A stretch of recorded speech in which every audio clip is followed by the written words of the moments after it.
G'day, legends. I hope you are doing well. I will be doing a bit of a test because I had a failure of a piece of equipment yesterday. So if things don't work, please let me know. Otherwise, welcome to the stream. When you jump in, we will be leaving it just a few minutes to get some people into the chat, and then we will go from there. Hey, legends. Hope you're doing well. I'm glad a couple of you have jumped in here. Just let me post this link. Let me know if you can hear me okay. I've had to set up a complete new computer over the past couple of days. And as well, you're probably aware that I am not very good whatsoever with electronics. All right, someone says, sounds fine. Well, that is music to my ears. Right, let me post this into my Telegram, get across.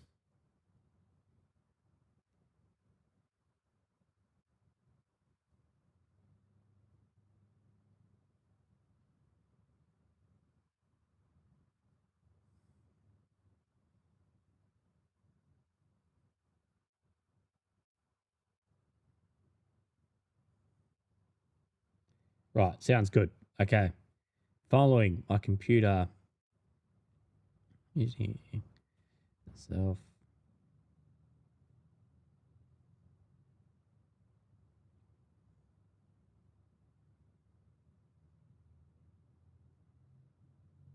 Right. Let me post this into the Telegram. Get the Telegram legends across here, and then we'll be going. And then we will give an update on the last 24 hours, as there has been a lot of strikes going back and forward. Tragically, we've also seen we start to get casualty rates coming out as well. Of course, we have the CENTCOM Central Command. They have told us that there has been at least 3 American service members that have been killed. Right.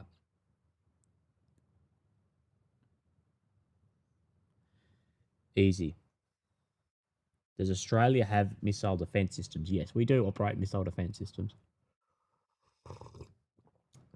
Right, legends. I hope that you are doing really well. So, over the past 24 hours since I was live, as you're aware, we've had a lot of problems.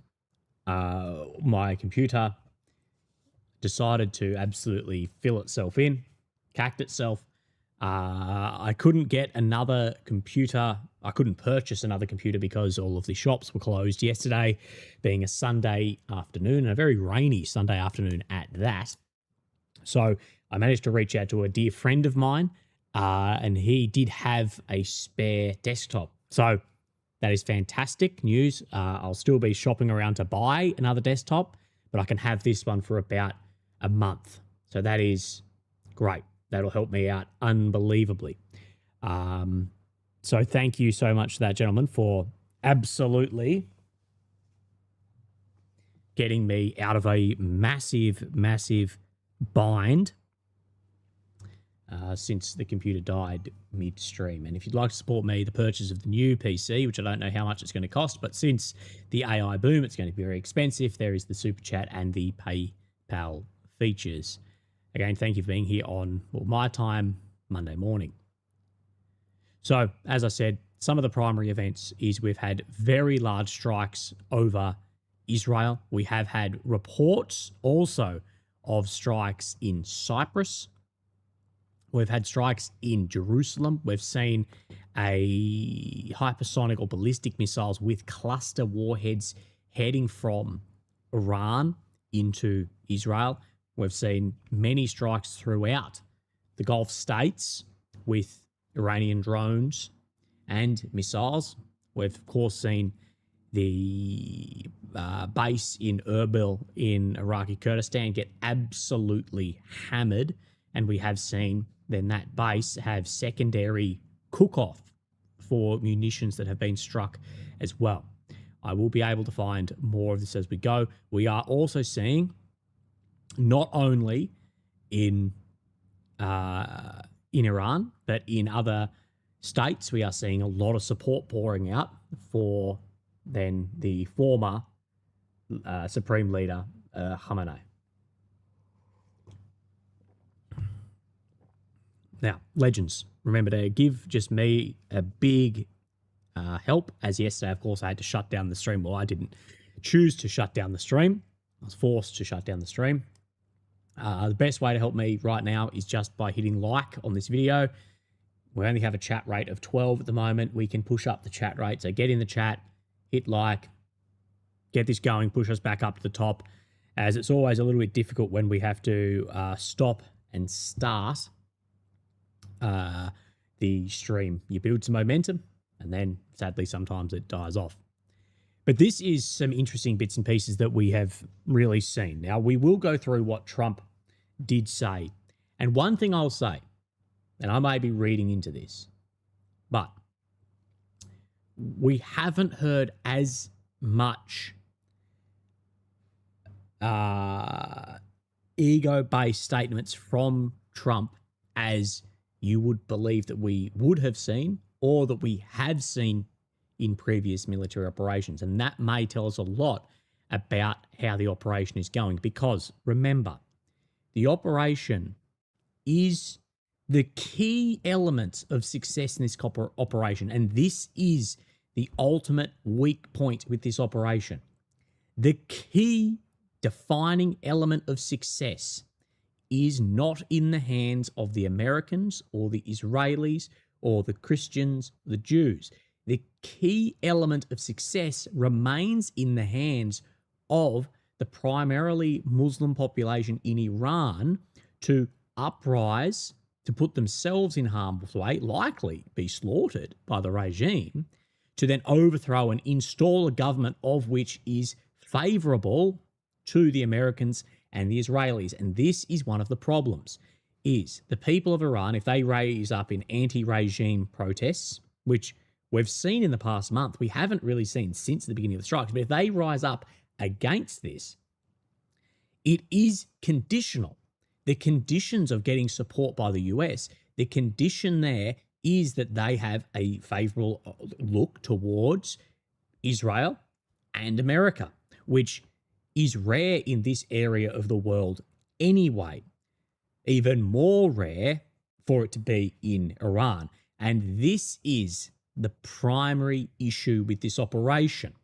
America and Israel, they can have all the precise strikes they would like and hammer things down into the earth. At the end of the day, the main key elements of success in this operation remains with the Iranian people. And what I'm saying is, I don't know where the US has judged the amount of support to actually overthrow that. Yes, there were some big protests. Were they as big as all the propaganda pushed? Not really. So you're asking for internal. Now, Thomas Edgen, thank you. AC at the 130 heading from Israel to the UAE. Thank you, Thomas. Something like that would be a good way to shoot down drones. That is like we've seen the Ukrainians do with an older style aeroplane with machine guns to hit drones.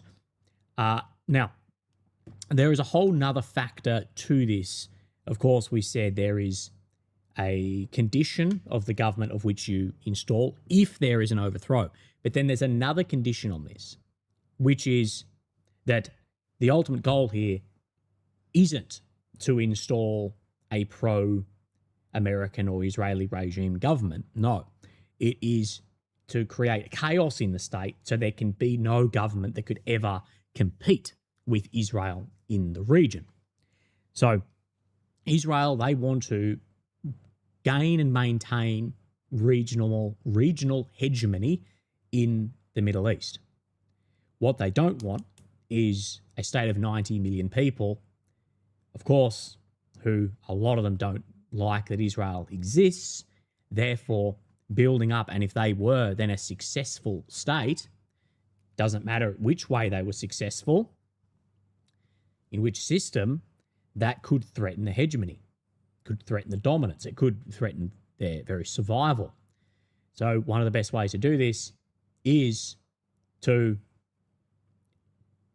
do a Libya model, I guess, of just descend the state into chaos and leave it from there. If you are honestly on the belief that all of this is a humanitarian mission, well, you're not doing enough reading into the overall operational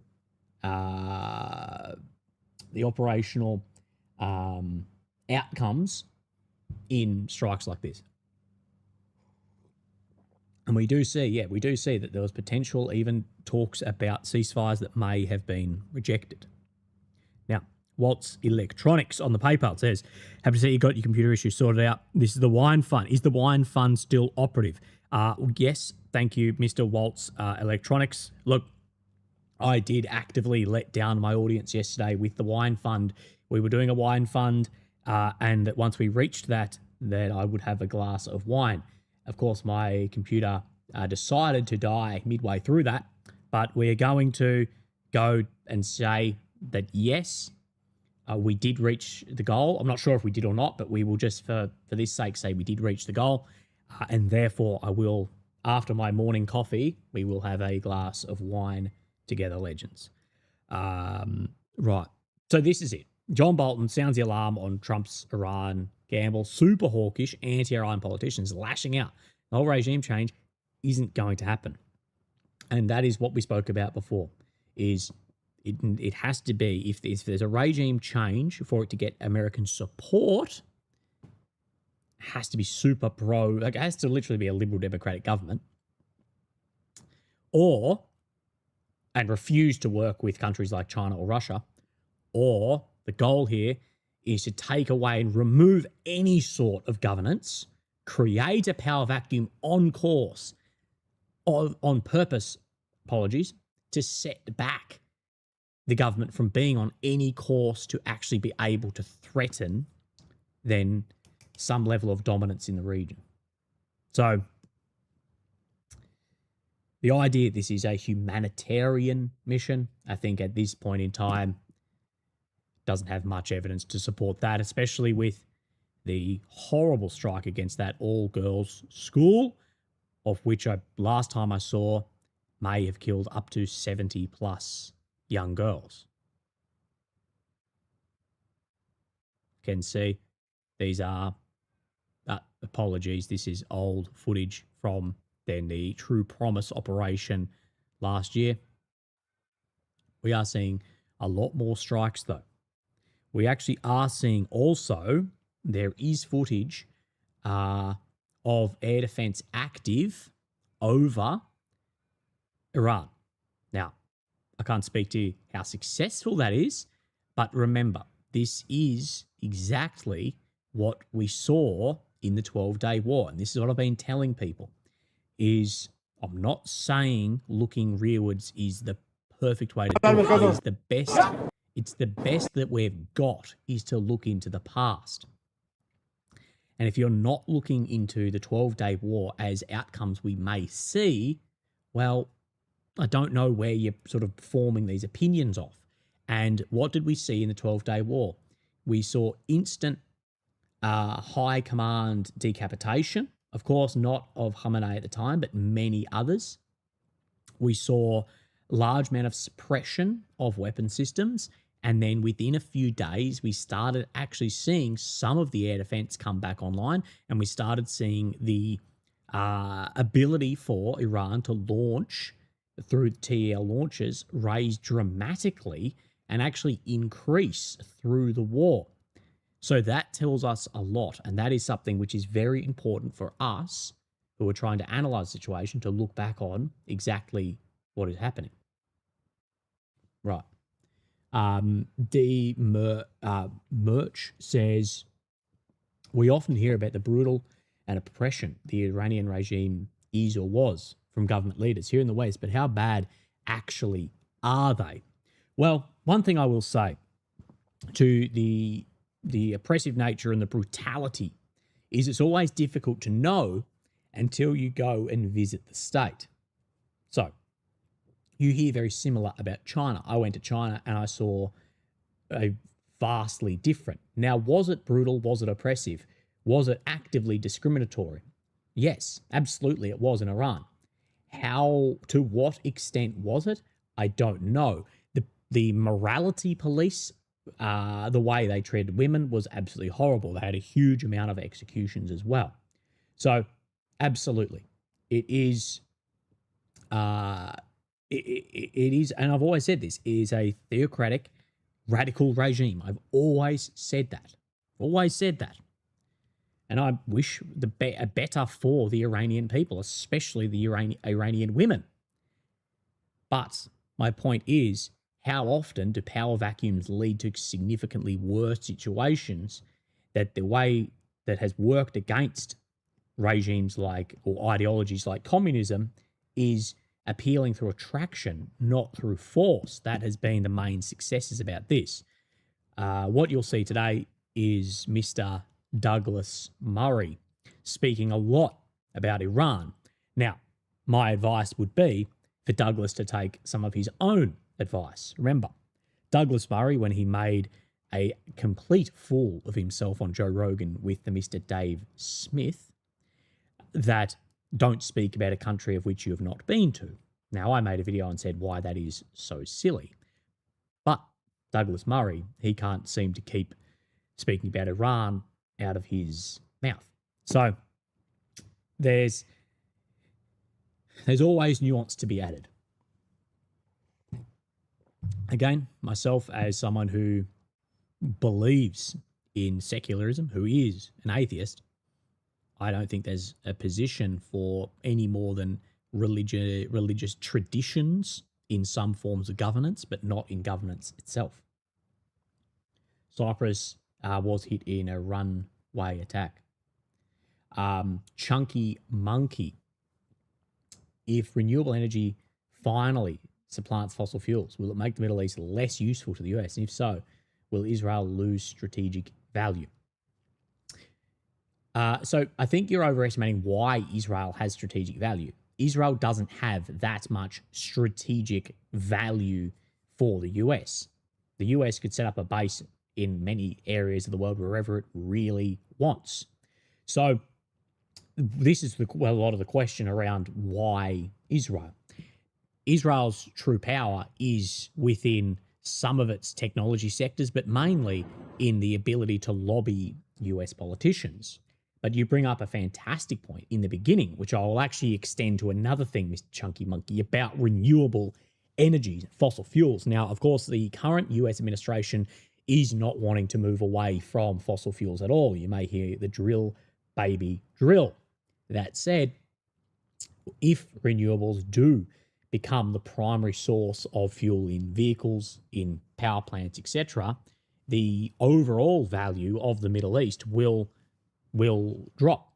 This is why, of course, states like the UAE, Saudi Arabia, etc., Kuwait, this is why they are trying to diversify into many different sectors. So, for instance, they are trying to attract highly entrepreneurial or high income earners who tend to be entrepreneurial and very efficient or effective. They're trying to attract them through incredibly low taxes. In some states, no taxes. In some cases, no taxes. They have built some of the largest and some of the best airports in the world in a very central region. Of course, between, say, Australia, between Asia, between Europe. So therefore, they are diversifying themselves to try and future-proof their countries. This is one of the problems with this war if the Strait of Hormuz gets shut down. Now, of course, we have seen strikes upon ships in the Strait of Hormuz. We have heard that it's shut down. It's not a full lock as far as I'm aware at this point in time. Is we need to look at oil reserves. Now, this is one of the things. Most states operate on a 90-day fuel reserve, I believe. Most states are operating on that. China operate on a 120-day fuel reserve. So they are a 30-day longer fuel reserve than most other states. But there's another point in this too, is China is the largest developer of solar, wind, electric vehicles, batteries, green energy in the world. Now, they are still highly reliant on petrochemical and on coal, other fossil fuel. But they do have a unbelievably huge green energy sector. And a lot of that is for strategic sovereignty. That is one of the most important things to look upon China's green industry, which is just unbelievably massive, is strategic sovereignty, that no one can cut them off. They're not reliant on Australian coal ships or LNG or pumping it from here. They're trying to move away from that and assessing their own state. They've gone, well, we have to move into the new renewable sector. So thank you, Mr. Chunky Monkey. Mr. Charles James says, Murray was absolutely incredibly arrogant on that debate. Yes, that debate with Dave Smith and Douglas showed that Douglas is a very well-spoken, but is no more than trying to push certain narratives, which is disappointing. And as well, speaks about you need to be an expert, you need to be an expert. And what I will say is then, Douglas, if you need to be an expert to speak on this, then I won't comment on when to use a noun, a verb, or an adjective because you are an expert in English. Well, then you can stay out of speaking about then international politics and military operations. Romello Castello says Iranian government is bad, but the quality of life is still better than Afghanistan, Syria, Iraq, Libya after West interventions. And this is one of the problems, Romello. This is one of the problems with the intervention is it can be shocking, but it can also often get significantly worse. Someone did say also that the Red Sea could be closed. Yes. So this is one of the other issues is the Suez Canal, of course, feeds into the Red Sea from the Mediterranean. And of course, at the base of this, you have the Houthi rebels in Yemen who can start striking ships. Therefore, there's a lot of problems with this. So, can't move through Strait of Hormuz, can't go through there. You need to go then down around the Horn of Africa or go up through the North Sea route, of course, what China and America have been working on with the Polar Silk Road. FBNL says, is seventh post on military media channel, is that real? Let me have a quick look for you. Military media account on X. How upset, thank you, Speedy, for the donation too. How upset is Ukraine seeing these air defense missiles used? I would be very, if I was Zelensky, I'd be incredibly concerned with seeing the amount of Patriot systems. Seventh post on military media. I'm trying to find it. I'd be very concerned if I was Zelensky due to the shortage that they currently have and the amount being used currently. I'm guessing you are referring FBNL to this one here, what appears to be a real clip. Vladimir Kusik, thank you on the PayPal. No message with that one, but thank you very, very much. It's highly appreciated.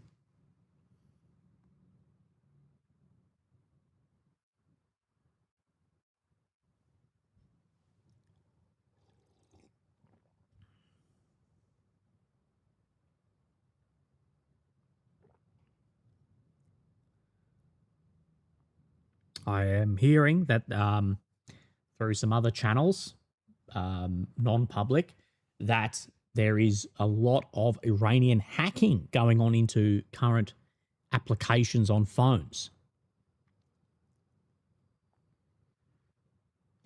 Chunky Monkey said, I understand that Israel is great at lobbying, but there has to be an underlying reason why they are better.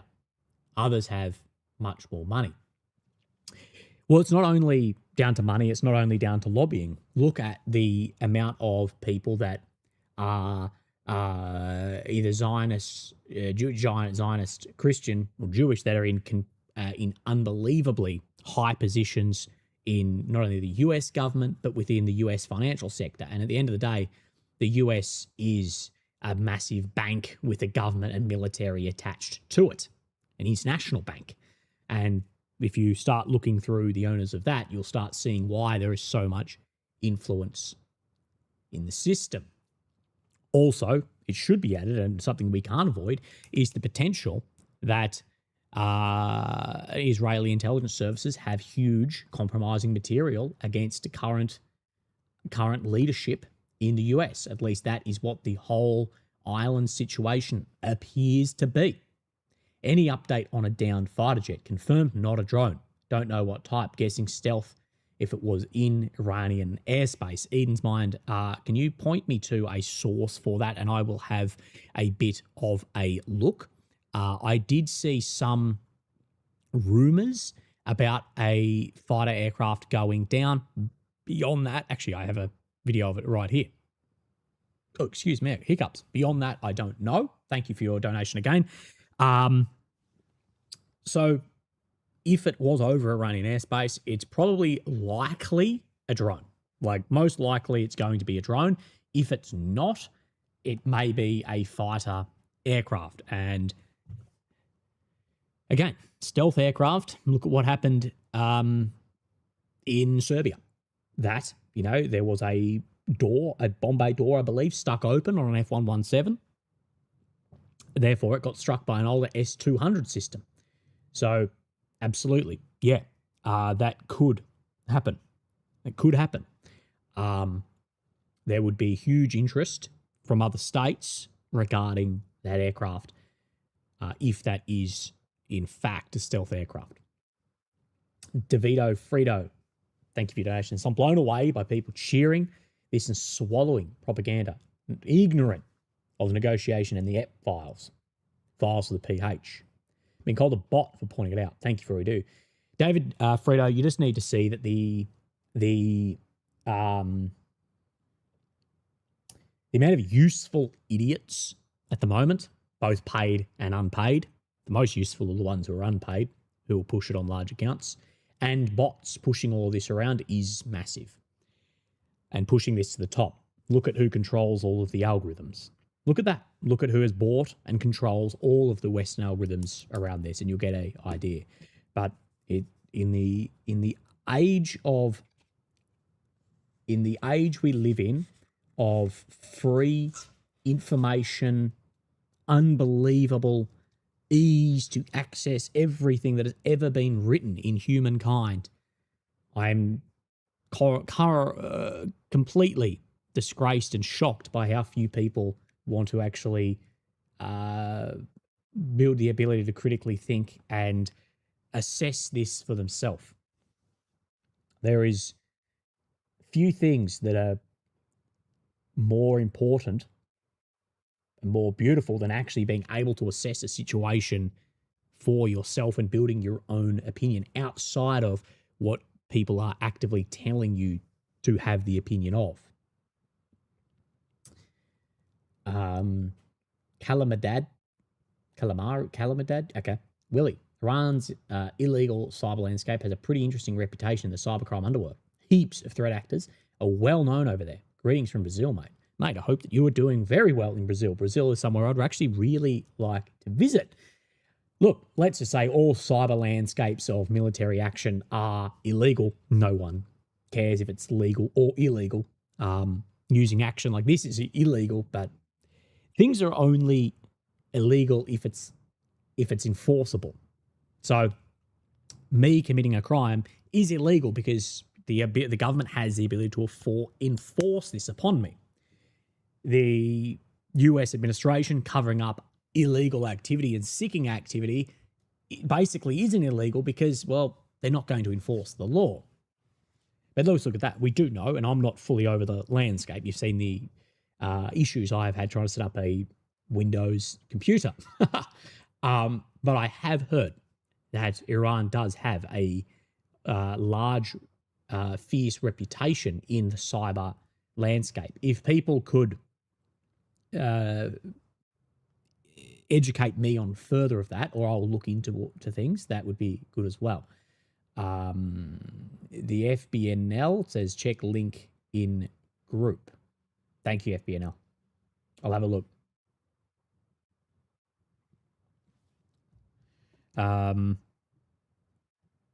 Wait, let me have a look.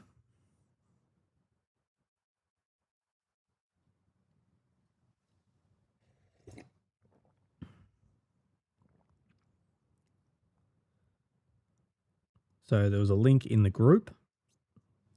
So let me have a quick look in case I've missed it. This always moves a little bit quickly. This is the video, Willie, I was talking about if it's real or not. That doesn't appear to be real to me. It's like hypersonics through the sky.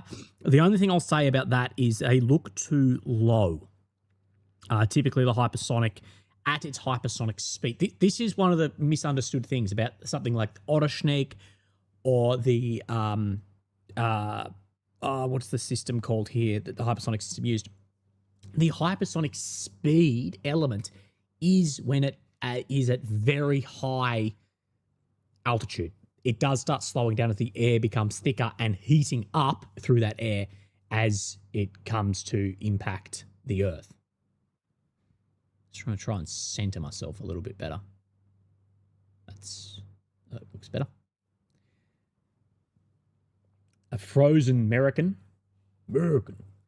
If you can't open the straits by market open, Russia is going to be a sweeping cash. They even balance their budget. Ukraine's starved of money and price per barrel. This is one of the things. This is one of the problems we have spoken about with oil and Russia. This is where I had an economist say to me, the problem with sanctioning Russia is countries of the same GDP as Russia. Other states would be easier to sanction than Russia. The problem is there are states that are built on entrepreneurial ventures, balancing of money, spreadsheet economies. Then you've got some economies, aka the Russian, that is built of pulling shit out of the earth. The problem is, regardless of what you do, other than striking, regardless of what you do with sanctions or tariffs, that shit is still in the earth. This is the problem with selling a product, is it's always supply and demand. Now, the demand for oil is not going anywhere. The demand is only globally increasing. The problem is actions like this, even hitting some of the Russian oil facilities, it decreases then the supply. And if you've got a lot of that in reserve, the price per barrel goes up and it may actually increase the cash that Russia has available. This is the thing. What this is going to do when markets start opening is oil, of course, is going to likely go through the roof. Good for us at the bows. I'm so glad during a cost of living crises that we have now spent billions of dollars on this war. And do not get me wrong, this war has already cost billions of dollars. There was a $1.1 billion radar get taken out. That oil will go up and Russia will have more cash. Joey Kennedy says, man, you see the green zone being stormed in Iraq. Where does this all go? Another way for Russia, China to fight the US using Iran. It's a mad time now. I have seen the footage of the green zone. Of course, a highly controlled area in Iraq being stormed, and the consulate as well in there, the American one. We had very similar in Pakistan as well. This is one of the things, is America is extending itself in certain areas, and more so, Russia is not a competitor to the US whatsoever. Or you could say on oil markets, gas markets, yes, but overall, no. China is. China's relative power to the US is very, very close. And this is the thing, is China is happy for US to reduce international credibility through operations like this, use a heap of weapon systems, you lose domestic support. There is, and if anyone speaks Mandarin in the channel, I apologize for what I'm about to say, but I believe the term is yi yi ji yi, which loosely translates to let barbarians fight barbarians. And this is one of the primary ways I look, as an ancient Chinese saying, and one of the primary ways I see China operating on the international sphere is they see themselves, instead of China, but as Guzhou, like the Middle Kingdom, all under heaven. They see themselves as that.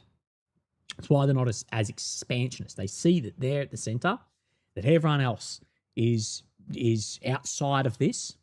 And if they let barbarians fight barbarians, it will weaken both of you. Let the Iranians fight the Americans. Let the Americans fight internally. Let the Americans fight, and let the Russians fight. Let the Russians who sit on the northern border, let them fight in Ukraine. Let the Europeans fight in Ukraine. We're over here watching and waiting. Let them fight each other. Let them then reduce their potential latent power.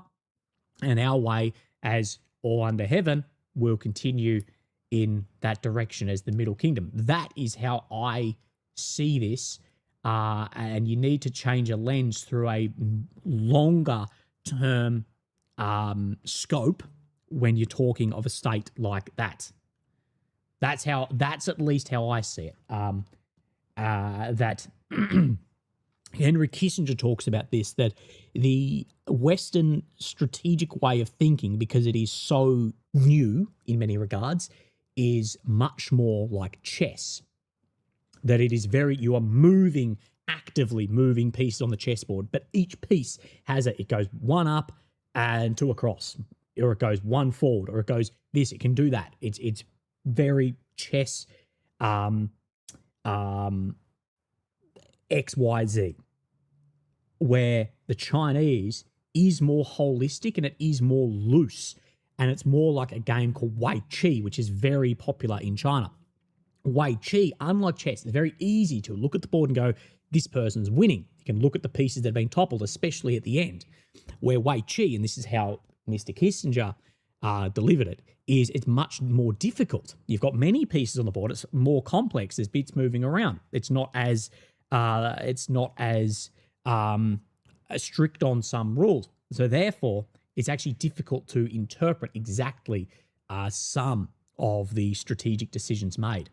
And even at the end, it's difficult to actually maybe see and only after close investigation will you actually see who is winning. But this is what you get.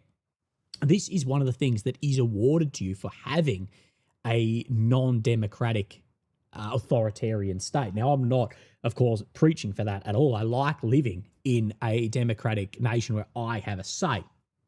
It's not a perfect system, but it's likely the best system that we've got.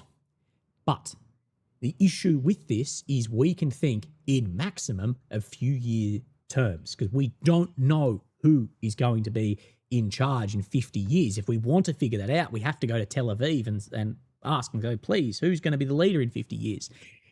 So we don't know that. But these states like China, they can go. They can have 5-year plan, 5-year plan. They can have 10 5-year plans to fit within a 50-year plan. And this allows the ability to move significantly more slowly. Slow to saddle. Now, user.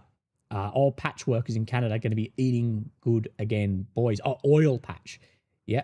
If people who are invested in these markets, again, one of the things I was going to tweet about this Telegram about this last night was I was going to say, I bet the amount of money about to be made by the oligarchies around the world is going to be extreme. And let's not act that the elites in Russia are oligarchs and the elites in America aren't. I don't see the difference between the two. What makes an oligarch? Incredibly wealthy with incredible leverage over society and politics. I don't see how Musk and Thiel and who's the dork for Facebook, Zuck. I don't see how that is different to these billionaires on their yachts in Monaco who own the Russian electricity grid. It's developing a kleptocratic state. Both are shocking. I don't like it, but you get the idea.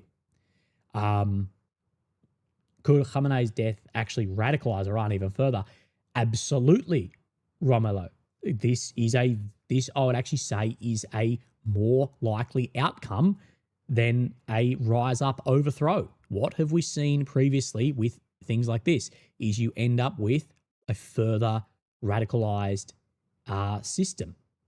This is exactly what I spoke of, I believe, yesterday around the one-man fallacy. There's this fallacy that the state leadership is one man and that's it. And if you take out that one guy, the war would stop.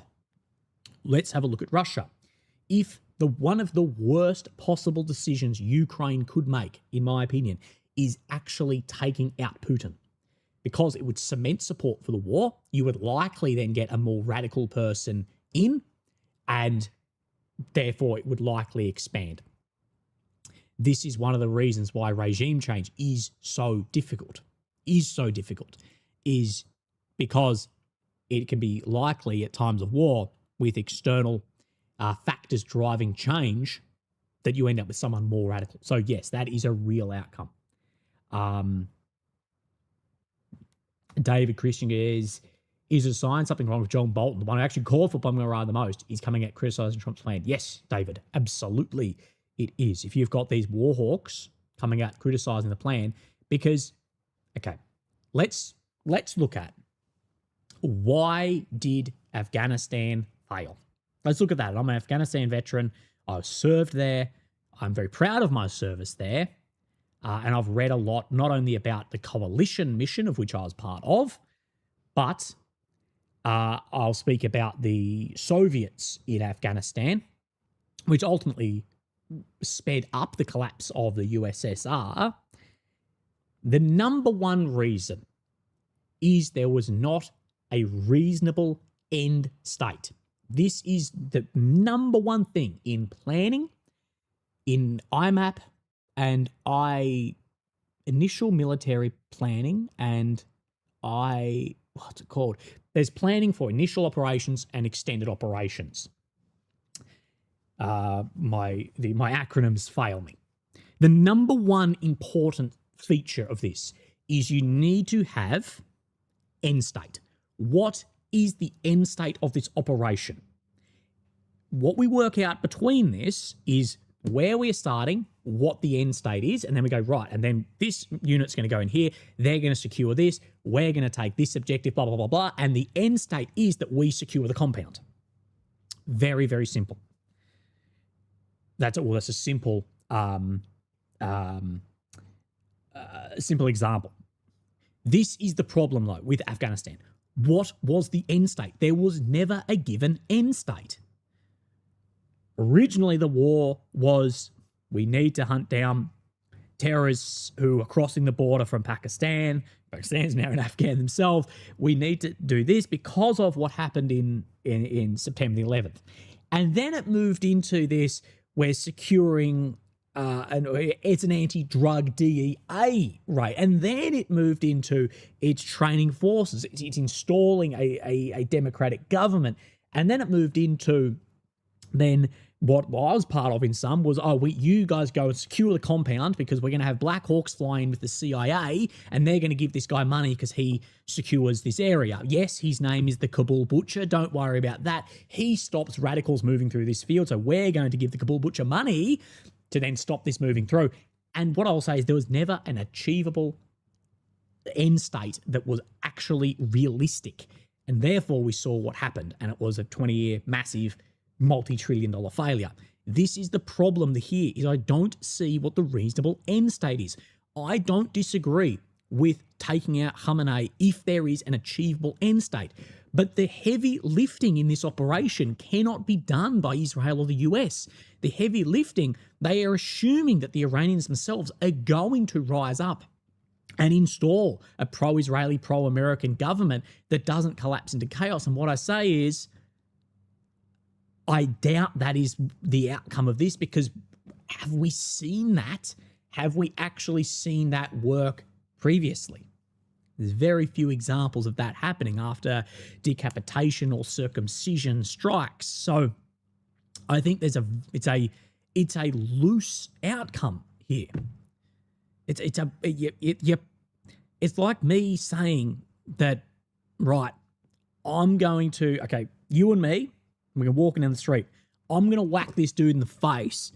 I'm going to fuck off and you finish it off. Like, hang on, what? I don't know anything about this.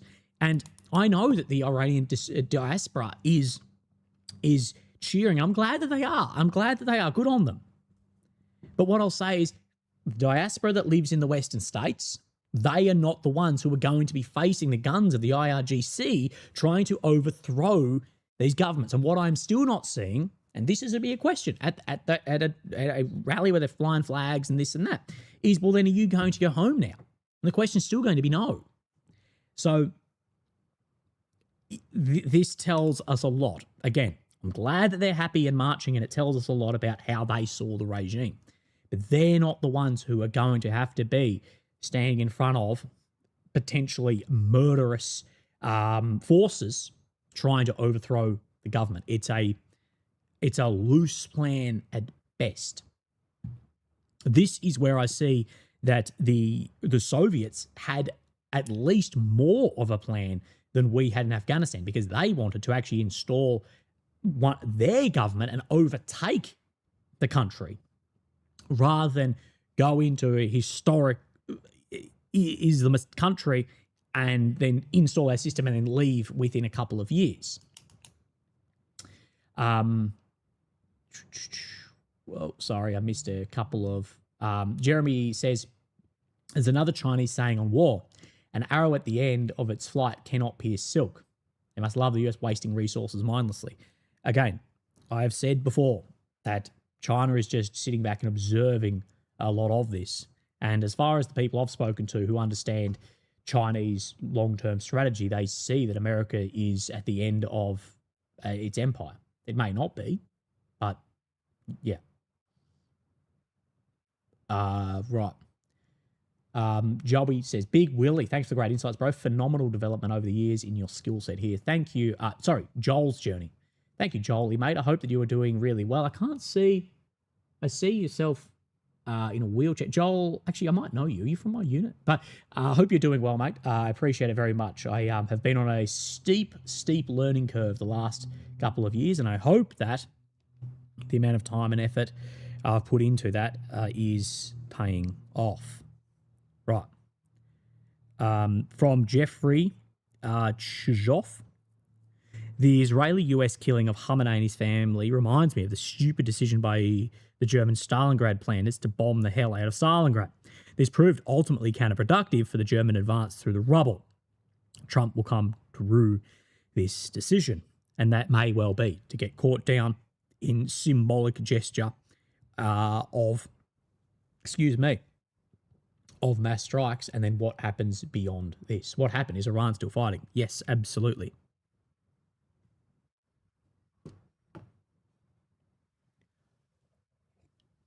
Oh, my coffee's gone a bit cold. Gross.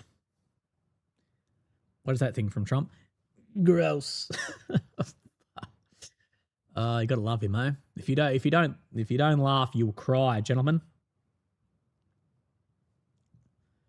Trump has said there will likely be more US casualties. Right. Let me refresh a couple of pages and see what is going on. So these are from large strikes. These are from large strikes in Tehran, in Iran. I think it's Tehran, is it? In Tehran, yes.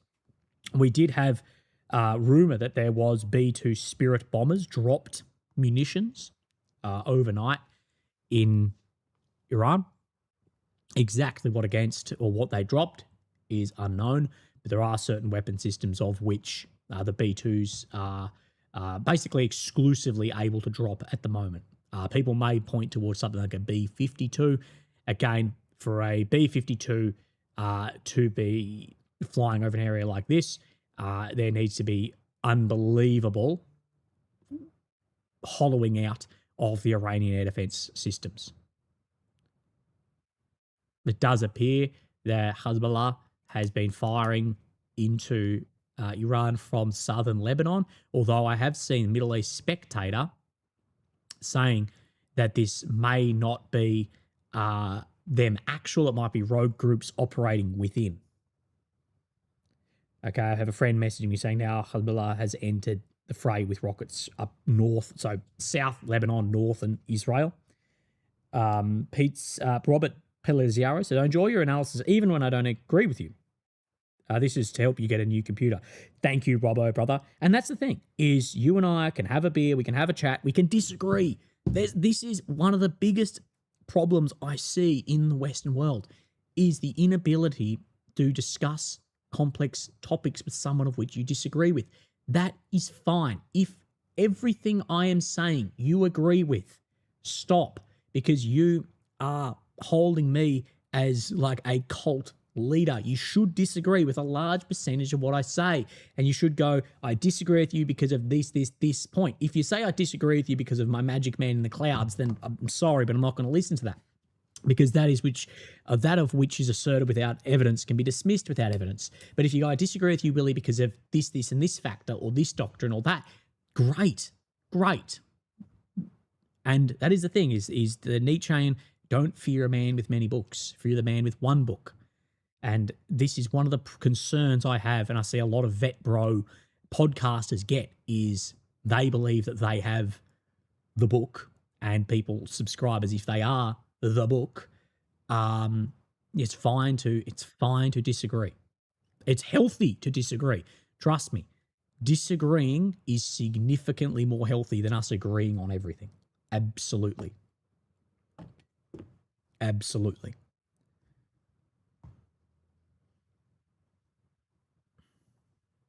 Just going to check on the Telegram groups at the moment. Right. AMK, he's back online. I know he's had a couple of very, very big days. Davo Frito, again, for a second donation. Thank you, brother. Appreciate it. I remember all the donations today are going towards buying a new desktop. I'm merely borrowing one off a friend at the moment, and I can't thank him enough. I messaged him yesterday and said, man, I need help. I know you're a computer guy. And he's like, yep, come around right now. So great. But I'm buying one in the next couple of weeks. Davo says, imagine if 9/11, they hit the White House or Congress plus everything else in 24 hours later, and the Taliban asked for a ceasefire for President Cheney.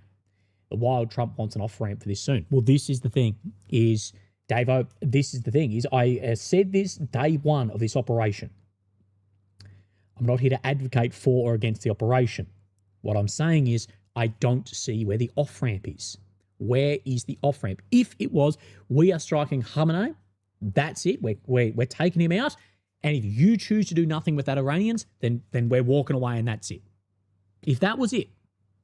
But now once you get, the deeper and deeper you get, this is the sunken cost, and this is the sunken cost fallacy. This is the problem that both Russia and Ukraine have right now. It's the problem that America and Israel are about to have.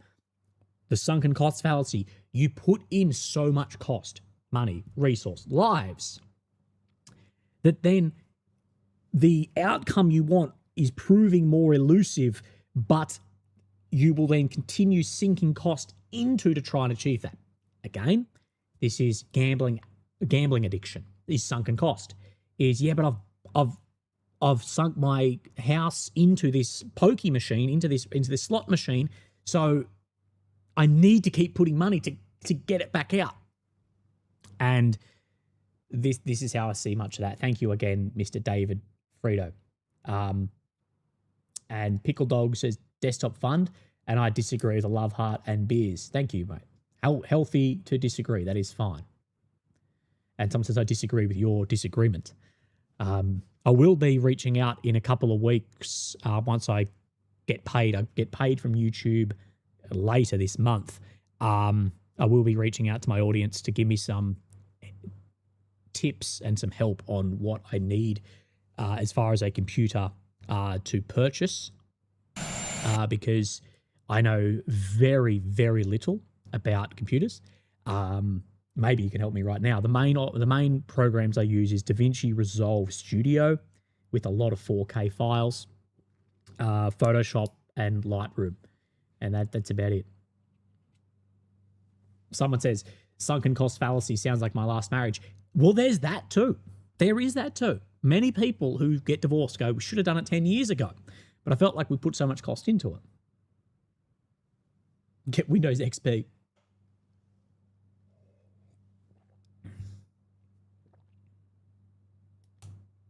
Someone says, bad time for PC shopping. Yeah, I know, but things go at the worst possible time, don't they?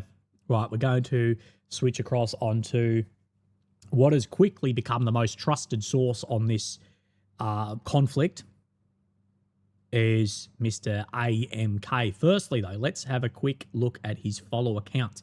Remember, this gentleman started with 57,000 and he's about to break 160,000. So in 48 hours under, he's gained over 100,000 followers. Good on AMK. I'm glad to see him finally getting some of the recognition that he actually does deserve. He does some very selfless work on here. So if you don't follow him, we can see if we can pump AMK over 160,000. If he's in the chat, occasionally he is. Let me know. Right, air defense activity over Kuwait 30 minutes ago. So AD will be looking to strike Iranian incoming.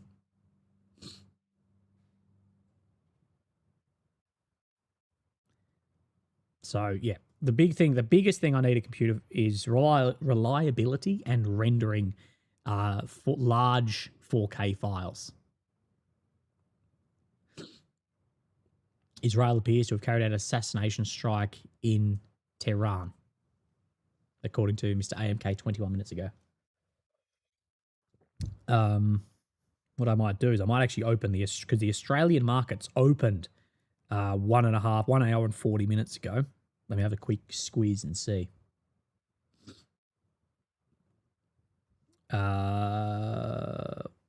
What tracks? It's not as red as you would think. For the new Enigma machine. Thank you, Brent. Yeah, we're after the Enigma machine. Nick Milberger says, for the PC fund, check out the company Power GPU. Easy, brother. Thank you very much, mate. Appreciate that. I will look into them because I know nothing about computers. This one I had that died is from 2019, I believe, and I had a friend build it for me then. Oh, Bunny Max says, Raf Akaturi has been hit. Keep hearing about it. Yeah, there is a lot of reports coming through that a United Kingdom RAF base in Cyprus has at least been targeted. As far as if there has been strikes hit, unsure, but we do know that it's likely been targeted. Again, Shaheeds over the Dead Sea, air defense over Dubai. This is one of the things I tell you, the air defense stocks in the Middle East will be running very, very low.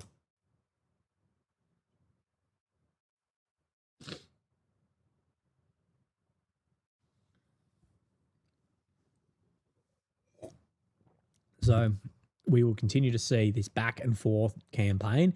What will be interesting, of course, we have had reports from the US saying that half of the Iranian launchers have been destroyed. Again, we have nothing to back that up, but we have seen a fair few launchers destroyed. Be interesting to see how long Iran can continue strikes for. What I will say is if Iran can continue these level of strikes throughout next week, the pressure for a settlement will be extremely high. Once the stock markets open, once the oil markets get hit, once potentially Iran move their primary targeting in the Gulf states away from US facilities and towards energy facilities, the pressure upon Tel Aviv and Washington will be extreme.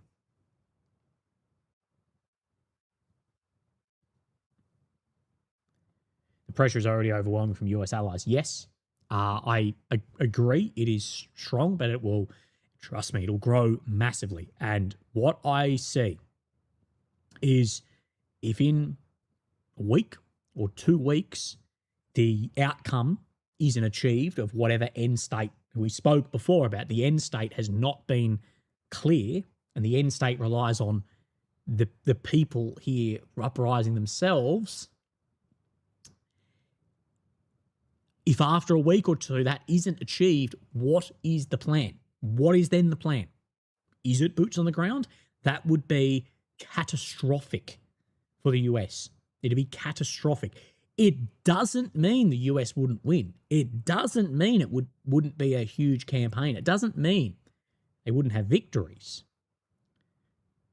The credibility, which is already catastrophic in the US, and then international alliances would be that operation would be very, very difficult.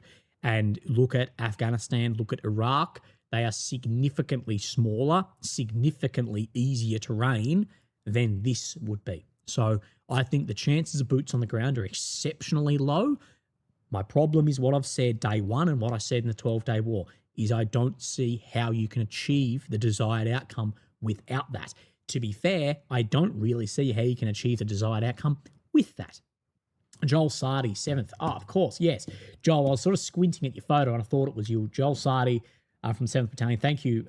You've made 3 donations now, mate. Please don't spend your money on me. Of course, Joel is from my unit, is in a wheelchair. Brother, I hope you are doing really, really well.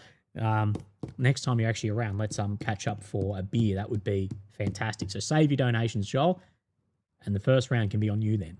No, the first round will always be on myself. What lessons does each side seem to learn from the 12-day war? Let's speak on the Iranian side, who's tired of humans asks. The main one is going to be the reliance on GPS and then the agents working within the state. So the main successes Iran appear to have had between 12-day and now is moving away from GPS, which is highly jammable, and cracking down on then foreign players or foreign-backed actors within the state against air defense. As far as the US and Israel, it seems to be a fairly similar launch of attacks. Israel, again, they know that they can launch attacks and the US will then come and continue attacks with them. Davey Frito says, RAM prices, a sad face. He says 80% are opposed to this. And what remains of MAGA, Make America Great Again, is losing more supporters. Again, what I do say, I think a lot of people who are, say, like my parents' age, they don't understand how fractured the MAGA movement actually is. They will use the term, these characters who rely on us hating each other, like your Ben Shapiro's. They think the woke right, your new right, whatever, they think this is just a minor Nick Fuentes little offshoot of conservatives. They are massively wrong. If you asked me as an Australian to observe US politics, which may actually be a little bit easier because I sit outside of it, I'm not in the swamp, I can observe from a view of 50,000 feet, if you will.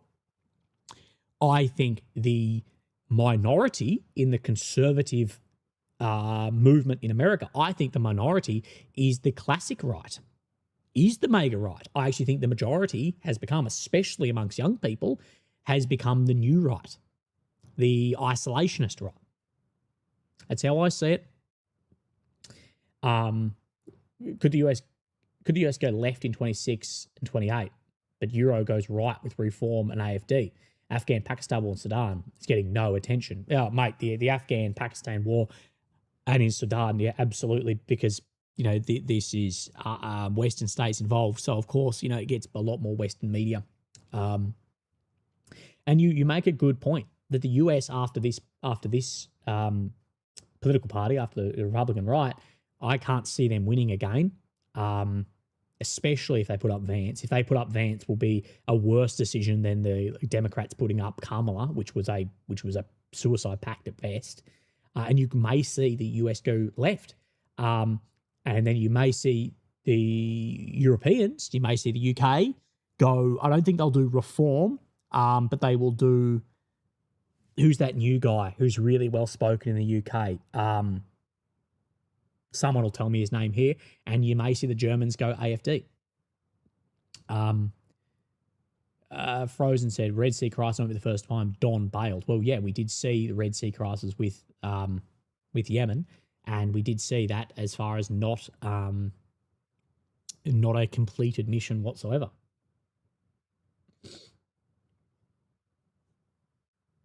Rupert Lowe. That's what I was trying to think of. Thank you. Rupert Lowe, I tell you, he is a very dangerous man to the current establishment.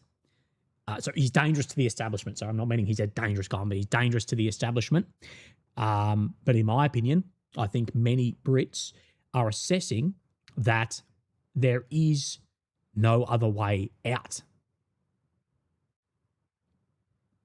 without himself. So, sorry, I need to stretch. I did chest and arms the other day, and my bloody upper body's killing me.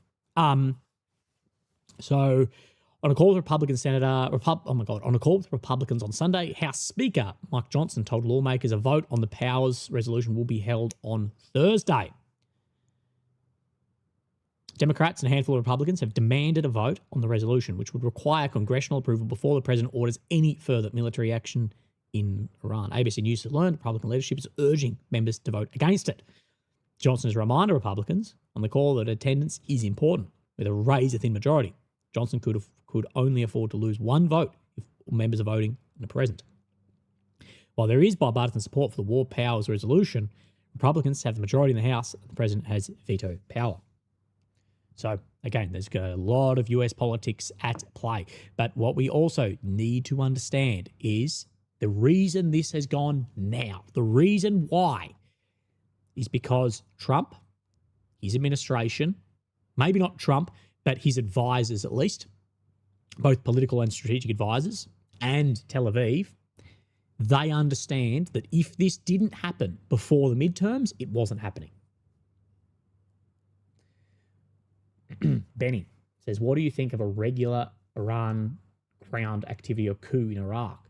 The goal is not a popular uprising. That's the public goal. The real goal is a negotiating table. Israel won't allow nukes. So what do you think of a ground activity or a coup in Iraq from Iran?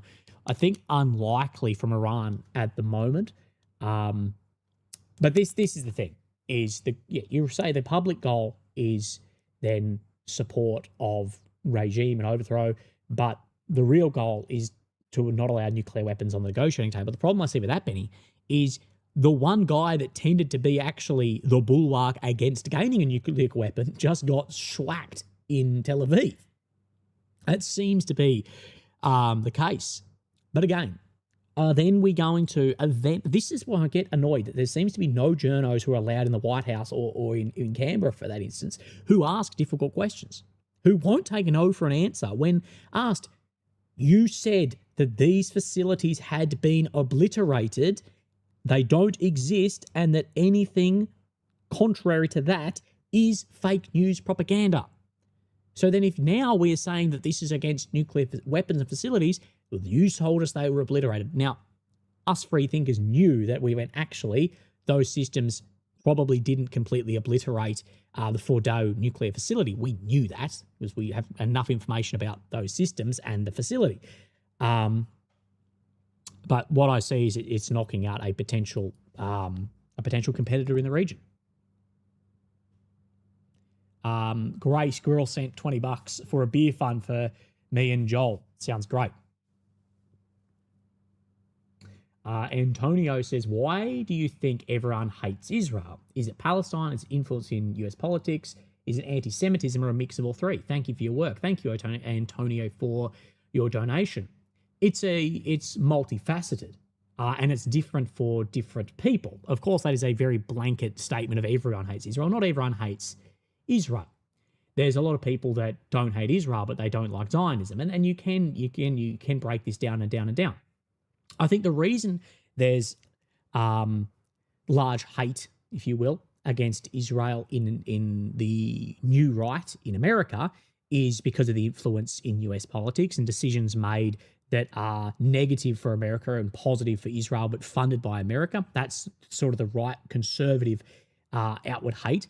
On the left, we see, of course, Palestine, the occupation of further ground expansion in the West Bank, and that has been much longer known than the influence in politics. So the hate for Israel on the right is a more new thing to a degree. Well, it's less.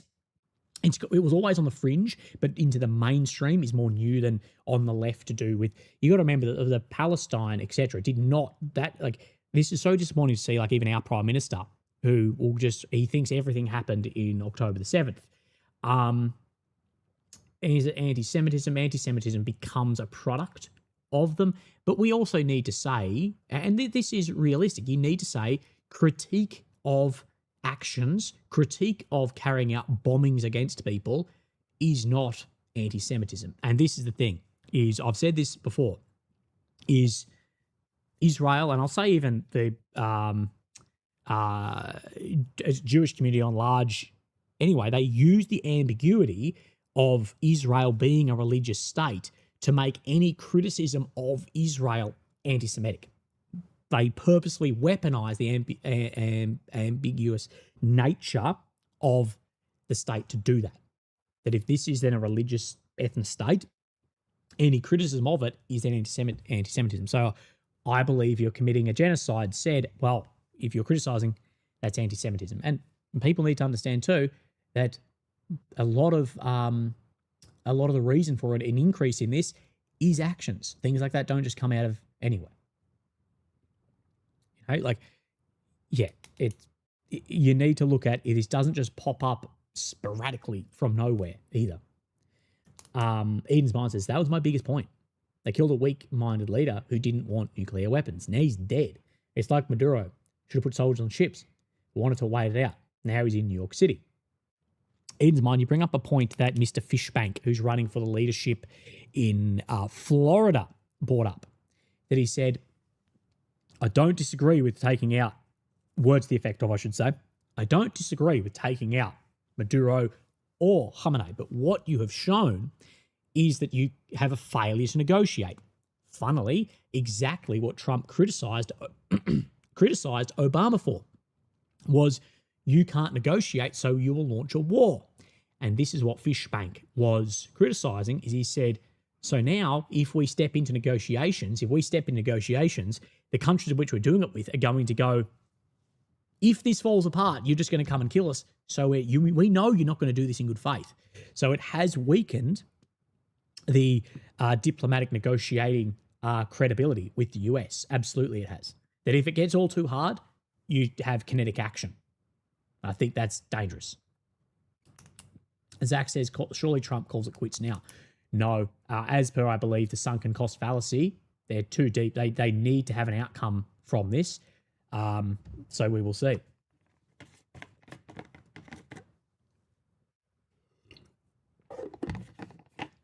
JL Fewestack, I think the donation says, if it drags on long term in Iran or the Middle East, do you think the US is compromised in terms of response? If something happened in Taiwan, Baltic states, somewhere else, thanks for your coverage. JL, thank you, brother, for your donation and message. Yes. One thing I raised as a concern on the Duran the day before this happened is the extension of America. And this is the problem, is let's just take PAC-3 interceptors for Patriot systems. These are in a worldwide shortage. Not actually that many can be made, and a hell of a lot of them are being used up. That's why we see Zelensky has very, very few of them in Kiev.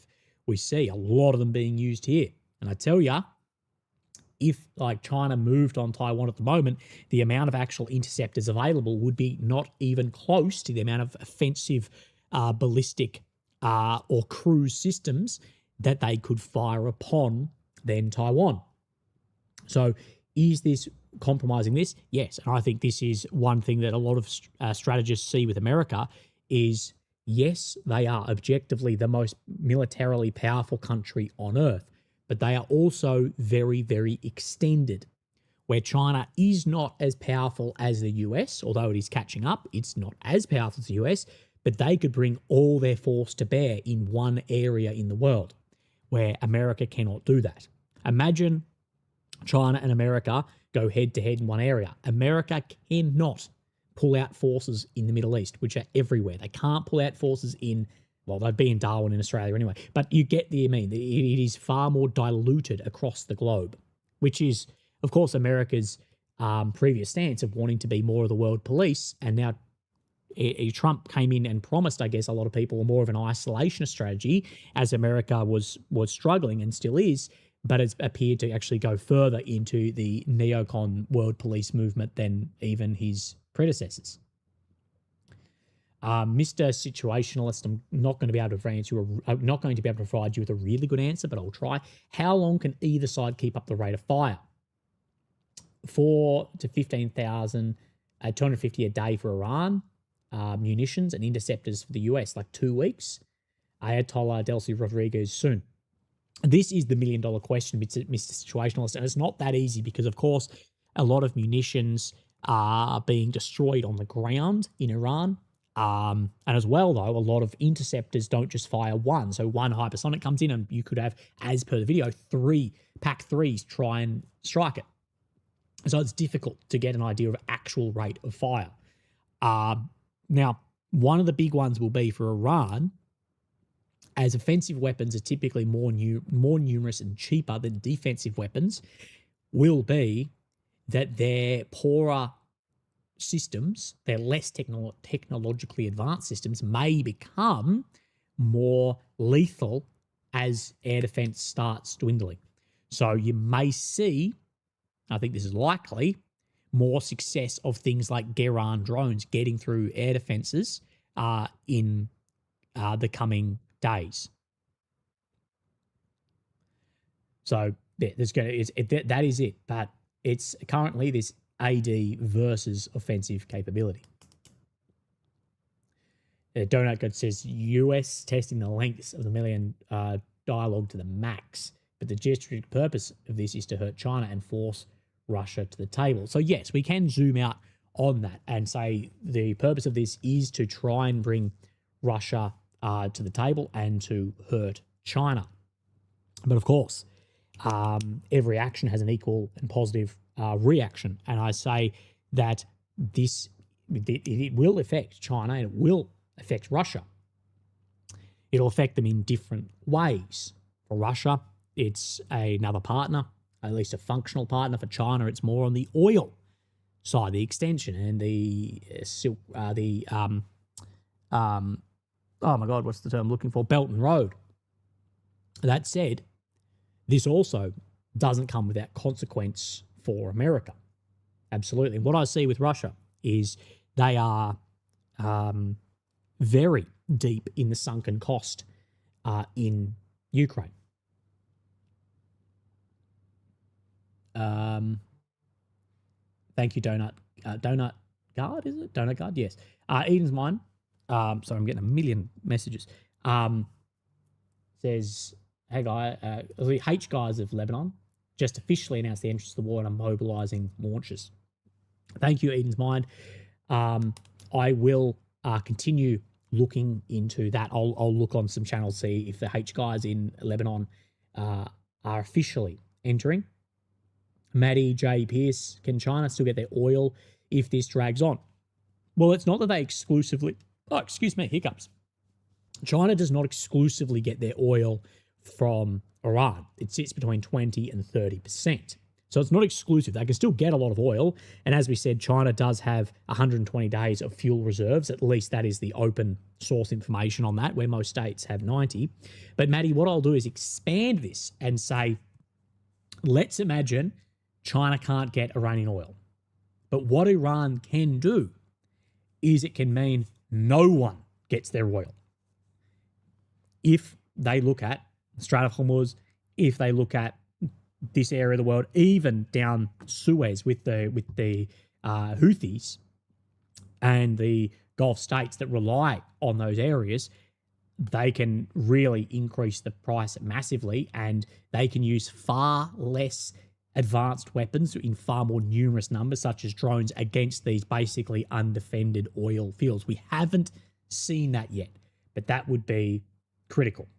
And the more that it impacts China and or Russia, is the more likely we will see them potentially actually support Iran in one way or another. Whereas their support at the moment is basically appears to be more so on the ISR front of this. People will talk about all the air defense. It was old S-300s and other unconfirmed systems we haven't yet seen. So yes, and this is the thing: is the other oil giants will make cash hand over fist. Of course, Russia can supply a shitload through to China, as well as America, oil giant, and price will go up, so they'll make more money on it. It will become, though, more expensive at the Bowser or at the plant. And it would be interesting to see if Russia can supply across the Caspian Sea, which goes across down into the top of Iran, somewhat near Tehran. But yes, this does have international effect. Crucifixion asked, does Russia have enough spare production capacity to supply Iran with drones? And would Moscow even choose to do so to keep it going?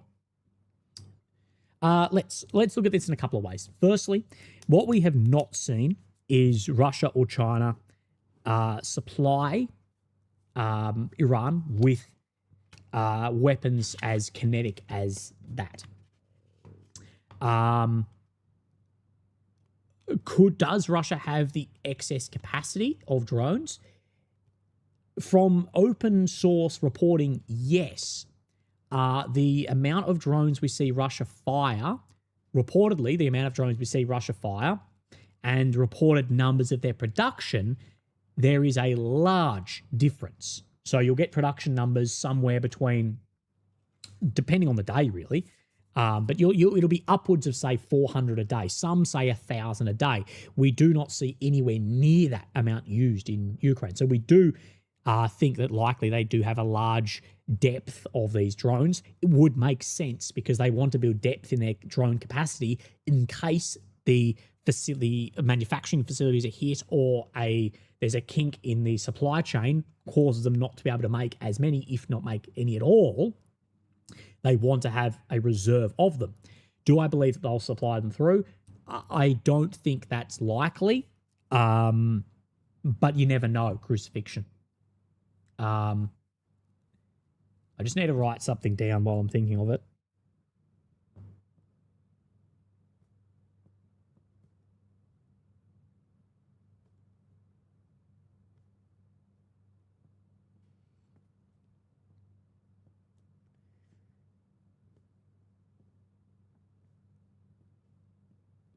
Right. The David Christian says, how do they reopen the Strait of Hormuz for shipping? Also, what about the Houthis attacking the Red Sea? Yeah, David, absolutely. That we could see, we are seeing insurance costs skyrocket. Of course, the Red Sea leading Suez. We saw the Houthis doing this 12 months ago. How do you reopen the Strait of Hormuz? Well, you need mass suppression of those trying to close it, or a diplomatic action. Cocky's me. Thanks, man. Thank you for the donation. But he says Trump wants an off-ramp already. He's already open to talks. Too late. What stops Russia throwing Iran 100 Qurans each week? A new proxy war. And this is what I've said. This is what I have been saying for some time, is World War III will not be, hopefully, not be great state powers head-to-head. It will be a great state fighting a middle state who is supported by a proxy middle state. So we have Russia, traditional great state power, fighting Ukraine, supported by other great state powers. We have, or what we could develop into, is great state of America fighting Iran, who is a proxy for other great state powers. That is likely how the Third World War will look, because the great states know that it is too expensive in man, machine, resource, and trade to actually actively fight each other. But if there is a settlement to this in the next couple of weeks and there's not an overthrow of the government, the very first thing Iran will do is they will look to build nuclear weapons, and potentially the primary person who was the hurdle to that has now been removed. Alan says, don't ignore the option, though, that Iran may allow Chinese tankers to pass while blocking others. And that is true. That Iran may go, we will allow Russian or Chinese tankers to move oil. And this is another thing that is forgotten about. Sorry, let me refresh this. Is that China had been actually working with the Russian shadow fleet. They had been working on building reserves of oil in the last weeks leading up to this. So the H guys carried out missiles on drones, describe of retaliation also. So yes, you could see that. Okay, I'm a bit behind on some of the messages. Elbow Jen says you might look into whether your computer can be recovered, whether parts of your computer like the GPU can be reused. A computer from 2019 has probably not experienced widespread degradation. Not sure. Maybe so. Look, I'd probably just look to get what I can off it and just buy a whole nother one. I just want more. I just want simplicity and speed, to be honest. Gorg Nut says, sorry, the book by the Chinese colonel was Asymmetrical Warfare. Troubled with getting old is the memory. Keyboard still spark to go. Thank you, brother. Yes, I do plan to do a lot of research into Chinese asymmetry. And I actually am working on a few interviews at the moment with some experts, I won't say who, to discuss that specific point. Oh my God. Mr. Cosman on PayPal asks, do you think Khamenei let himself get killed? I don't know. I don't think so, but you never know how things like this work. Imagine if he resurrects and it was all to rally people. Mr. Jason Smith says, get Pestilli to help you with the PC stuff. You may even get some sponsors that can help out. Yes, Jason, I won't mention it much, but he has actually been helping me with this as well. He's one of my closest friends and a great guy who I love and respect a lot. I've seen him actually over the recent couple of days. Right, I'm just going to leave you on this screen for a second because what I will say is that coffee has got me. Legends, I will be back in a couple of minutes. I'll catch up on any super chats at that point in time, and we'll go from there. Thank you for being with me so far and hitting this out for the first 90 minutes. We'll be back in a sec. And remember to hit the thumbs up and keep the chat going. And if anyone asks, where's Willie? Well, I'm coming back.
All right, I am back.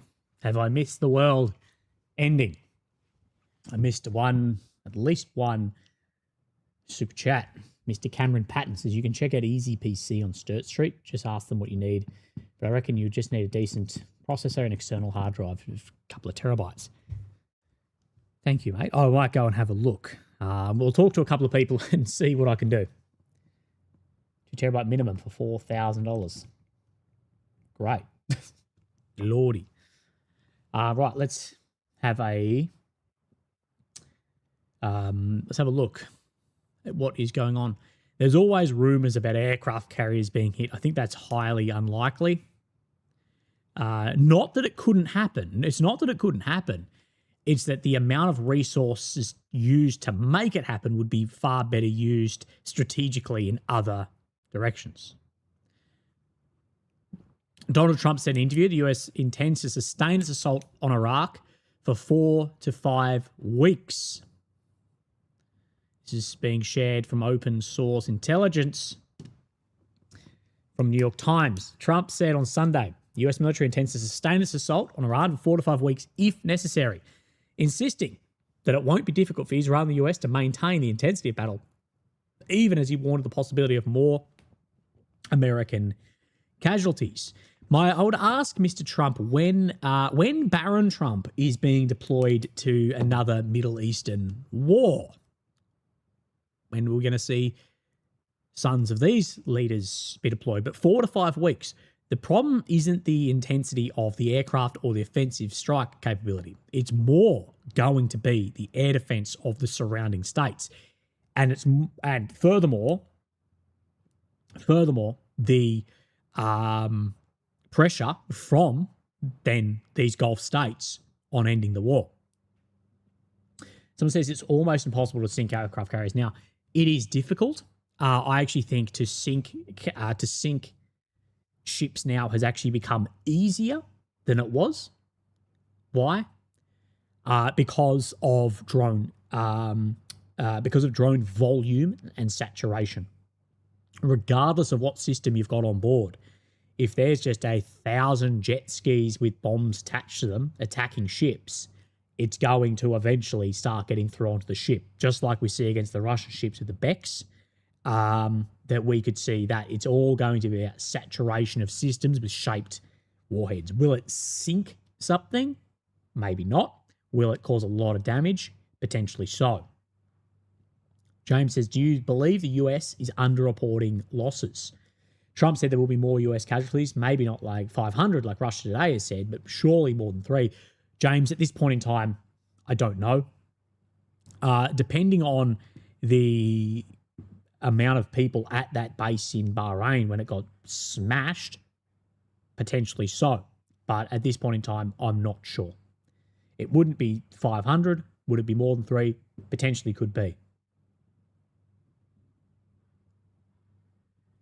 Someone asked, what is my X? I don't use, like, I've got Twitter, but I just don't use it. So I don't post on it. So I don't bother with that. I only use it as far as monitoring other channels.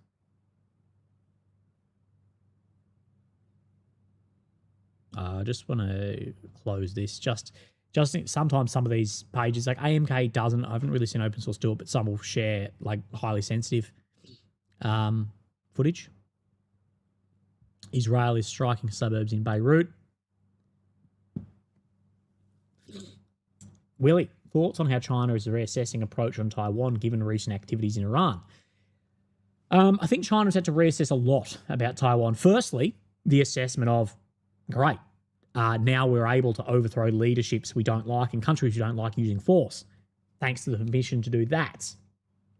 But their military calculus has changed a lot due to drone warfare, of what the cost is actually going to be if they do choose to launch kinetic attacks. Thank you again. Donut Guards, a sinking carrier would be against Iran's strategic interest, which could be summed up as lie down and play dead until the Americans go away. And again, Iran's best bet with this is to prioritize survival. That is their best bet.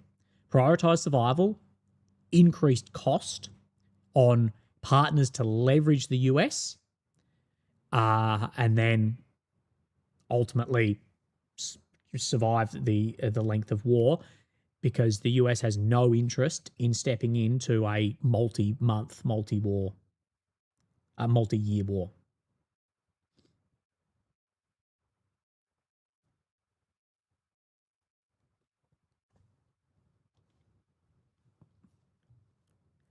Right, let me have a quick look on Telegram and see what is happening.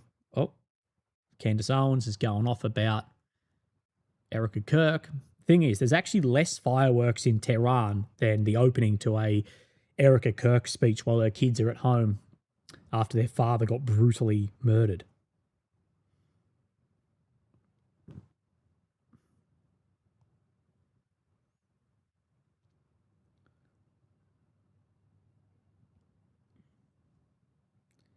Right, I'm just going to look on Telegram.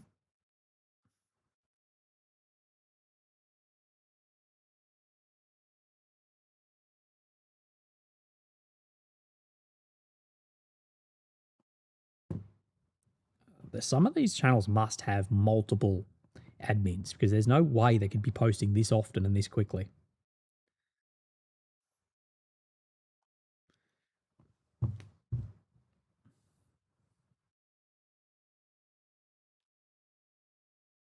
The glittering pantsuit, yeah, bro.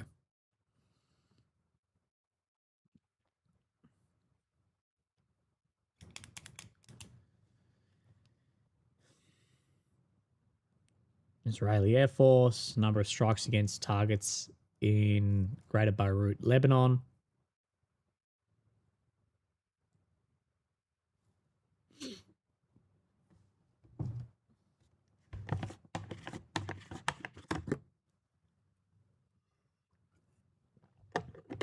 Crispy Street says Candace and Kirk. What did I miss? Pff, Crispy Priest, you have missed some spicy months on the internet. Where have you been? How do you not know about the Candace versus Kirk? It's been going off. Solar Bear, thank you for your wonderful donation that will be going towards the computer fund. As people may be aware, my computer died midstream yesterday, and I've got a borrowed one before I buy one. Solar Bear, do you believe Israeli populace has the backbone for a ground invasion? Nice Kirk joke. No. I don't think that many populations anymore actually have the political will for what would be a very costly ground invasion. Israel needs far more troops than it currently does have for some level of action like that in Iran. They cannot do that without America, even just down to logistics or numbers. What we see in Gaza is significantly less challenging than what we would see if there was a full-on movement into Iran. So that would be vastly different. And this is one of the things I've spoken about in Western states. Let's expand out of this war for a second. Is I just don't think there's enough nationalism in the states to actually be able to step into an extended war. And I say this about the Western armies are too little to have great state war, so they would need to mobilise. And the majority of Western states have spent the last decade and a half demoralising all their young patriotic men. And then are going to rely on mobilisation. I say it's a bold strategy. It's a very bold strategy to do. And as well as the brutality of warfare, now that it's televised and seen and mocked on the internet and etc., there was a conversation of which I was privy to between military commanders who said we need to be ready and we need to have operating procedures in place for when a soldier is killed by a drone and it's on camera and it's on the internet before we even know about it. I agree with Shirotz when he says I don't think a ground invasion will happen. I agree with that. But I think you're leaving a lot of unknowns in the hands of the Iranian civilians without a ground invasion. Someone says, Willie's terminally online, to be fair. I'm calling you out, Willie. Not everyone's up to date on meme culture. I am sadly terminally online. I wish I wasn't, but my job sort of makes me. But the Erica Kirk versus Candace thing is not meme culture. That's like mainstream at this point. I reckon my father would know about it. Mark Bjorge, thank you for your donation in Swiss francs, I believe, CHF. Thank you very much, mate. I appreciate it. No message to go with it, but if you do send a message without a super chat, I'll try and get to it if you haven't been able to attach your message to that. Max Nikolenko says, for the computer. God bless you, Willie. Thank you, Maxi, mate. Appreciate it.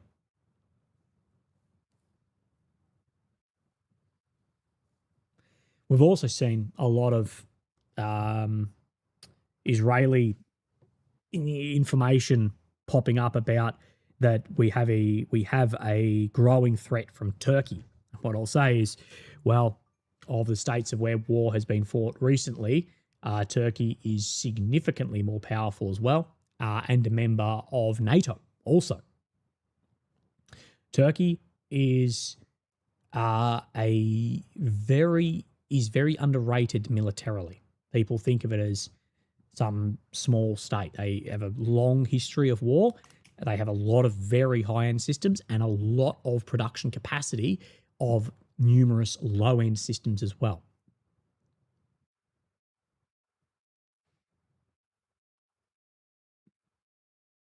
So Trump, we intend for 4 or 5 weeks. It won't be difficult. We have tremendous amounts.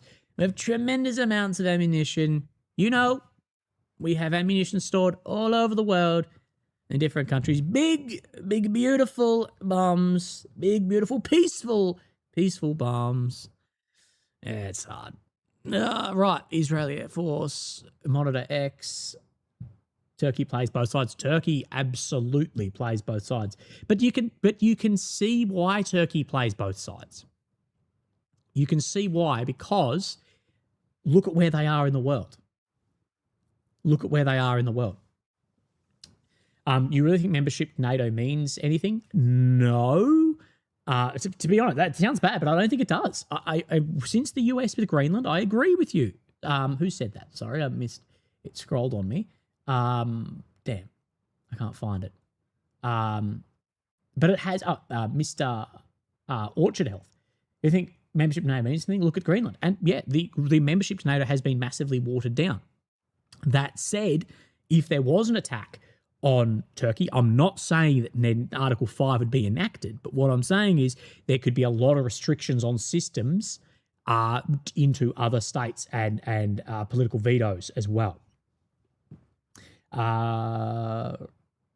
Right. Dare the Machine says, welcome to the Willie Show. Thank you, Mr. Dare the Machine, one of the most active people in my chat. Thank you very much. David Fredo says, secular Jews are leaving Israel while Orthodox are on welfare. They don't serve and have 7 kids on taxpayer dime. If not for us, Americans and secular Jews, Israel would have a financial problem. Also, we're having net immigration, people leaving. There's a lot in that. You can look at that new, who's it, Oliver Riviera or something. He has a video a lot about on taxpayer. There's a lot of taxpayer money enters Israel, and a lot of the reason for the standard of living is because of the US taxpayer as well. Something that isn't spoken about this in Iran is the large amounts of immigration, and asylum seekers that may then pop out of the Middle East from this, particularly into, say, European states. Thank you, brother. And as well, thank you to Mr. Grey Squirrel 8770. It's for the Computer Fund. Also, did you meet Pestilli, famous internet figure in the military? I've watched him for years on Twitch. Maybe that's how I found you on YouTube years ago. Yes, Grey Squirrel. Me and Pestilli, we were actually not only just in the military together, we were in the same section together. So, and actually in the same squad together. So in the same 4-man team, me and Pest, and probably even in the same as Battle Buddies as a 2-man team. So yes, me and Pestilli. His room when I lived on the barracks, his room was straight across from mine, 15 meters away, and have remained good friends since. Eden's Mind says, well, I disagree. If Israel and the US really do run low on interceptors, Iran doesn't agree to a ceasefire and starts having non-stop hits, it may force his hand for a grand invasion. And good luck on the computer. Thank you, Eden's Mind. It may do. It may do. This is where I see. I think the odds are I think a ground invasion would be catastrophic politically, potentially militarily, strategically, but it's going to be difficult to avoid. I think it is going to be difficult to avoid a ground invasion. It's going to be very difficult to avoid it.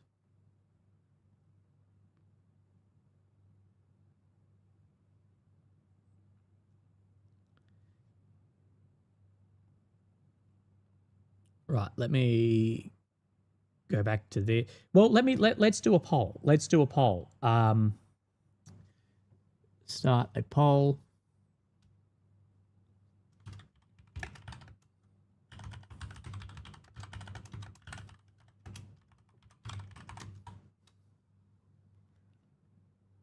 Right, we've done a ground invasion poll.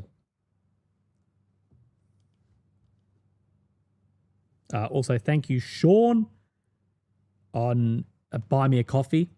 Has said, have you watched the Australian DCA speech? It's on the Cove YouTube channel, worth a watch. No, I haven't, bro, but it will be on the list to watch. I have a reading in a podcast list as long as my arm at the moment. Dino, g'day mate, says Willie, just so you know, US is pushing for regime change as a means to an end. The means is regime change. At the end, they are aiming for total destruction of Iran. The US did the same thing in Iraq. Dino, yes, you put it very well. And I think at least what I tried to cover before was this is the option here, that what the public narrative is, we're destroying their old regime so a new regime comes. And what I said is, but what I believe is sort of behind the scenes is that's more publicly palatable, is we just want to reduce the power in Iran to being in basically a internal domestic war. So therefore it can't develop it because being in a domestic crisis, you won't be able to export oil efficiently. You won't be able to develop weapons efficiently, and you'll have no threat to then the US bosses in the Middle East.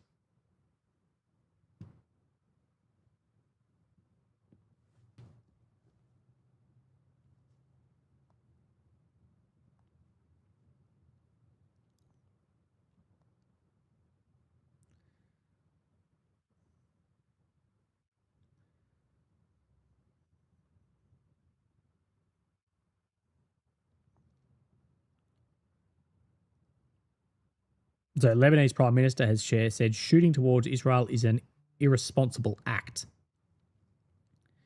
On the PayPal from Tom, remember actually, if you want to donate, the best way is through the PayPal link at the top. I will read your message as well, but it is by far the best way because YouTube takes a cut of all the super chats, as well as I don't get that for well over a month.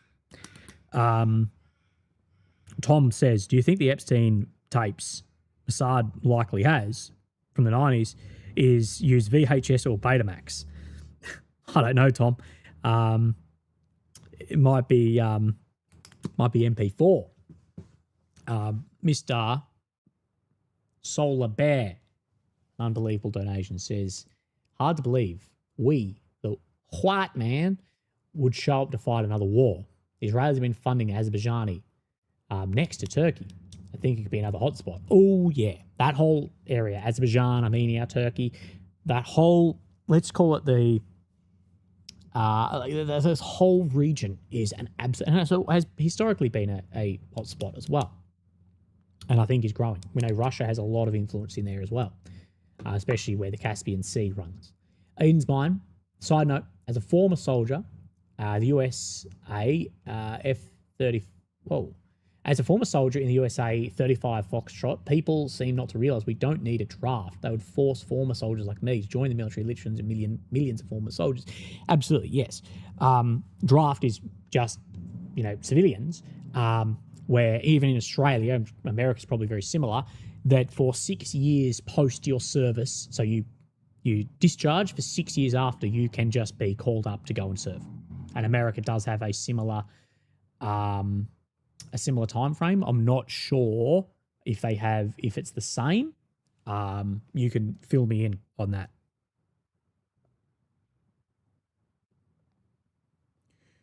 Elaine Engelgau on PayPal says, thanks, Billy, for all that you do. God bless you. Thank you. And God bless you as well. Difficult times. As I said on the Telegram last night, our responsibility is to remain human in inhuman times. Caucasus region, you mean? Yes. That's what I was looking for. It's also a way for the Western powers to extend Russia further. Because it doesn't appear to have been having the desired effect that was theorized back in 2019 and previously as well.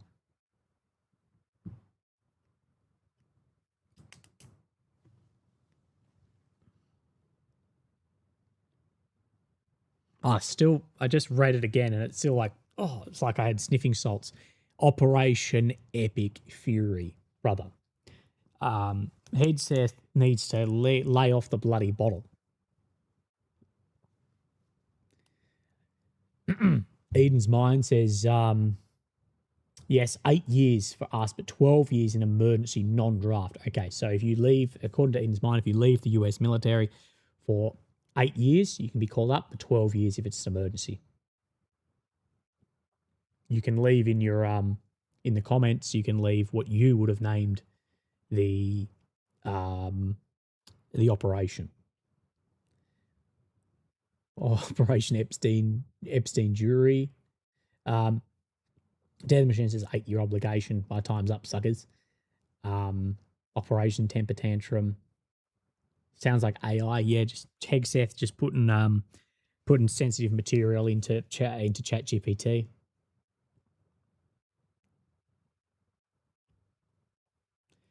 Oh, there was something else I was going to speak on. Damn. Oh, it'll come back to me.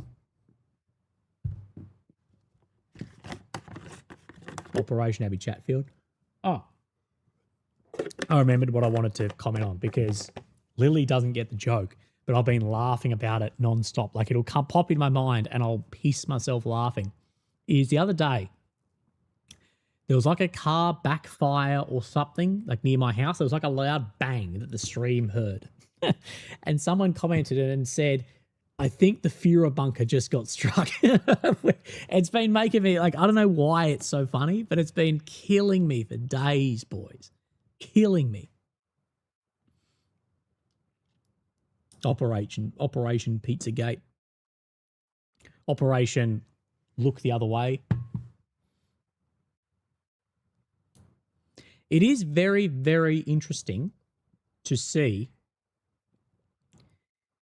how many people, like streamers like me, bloggers like me, many others, are actually getting a lot of comments and a lot of direct messages being like, give the files a rest, bro. Like it's boring, blah, blah, blah, blah, blah. I know Big Chocky made a video on it last night as well. There seems like a big chorus of people telling everyone to stop talking about the Epstein files, blah, blah, blah, blah, blah. And what I say is, firstly, check that guy's hard drive. What do you mean? Stop talking about the largest like intelligence compromise operation that has compromised entire elites of a state of an what? And what the horrible things that are done to. What do you mean? Stop talking about it. Firstly, I'd say check that person's files. Secondly, check their bank statements for foreign money or domestic money.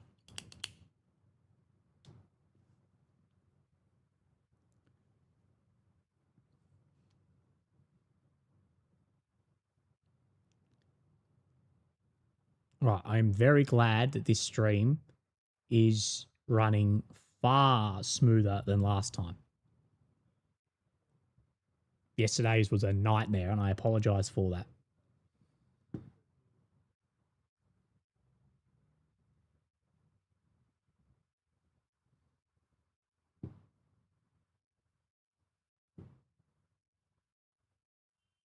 See, just like Carl says, oh, you're beating a dead horse with the Epstein. Check Carl's hard drive. Seriously.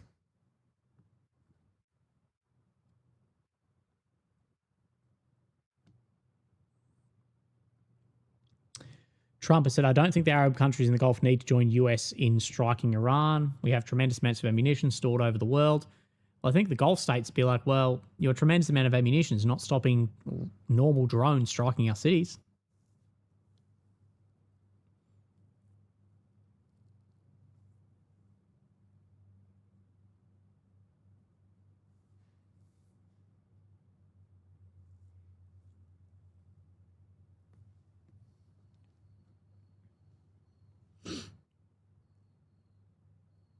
IDF is reporting they're targeting senior H figures in Beirut.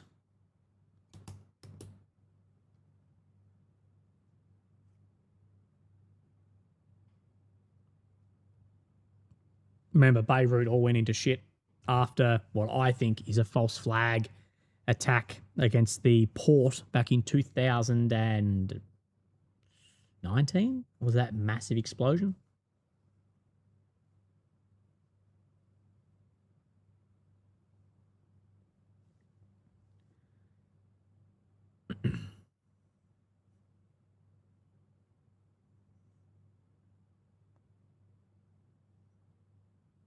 All right, just monitoring. Oh, I hate the term monitoring the situation.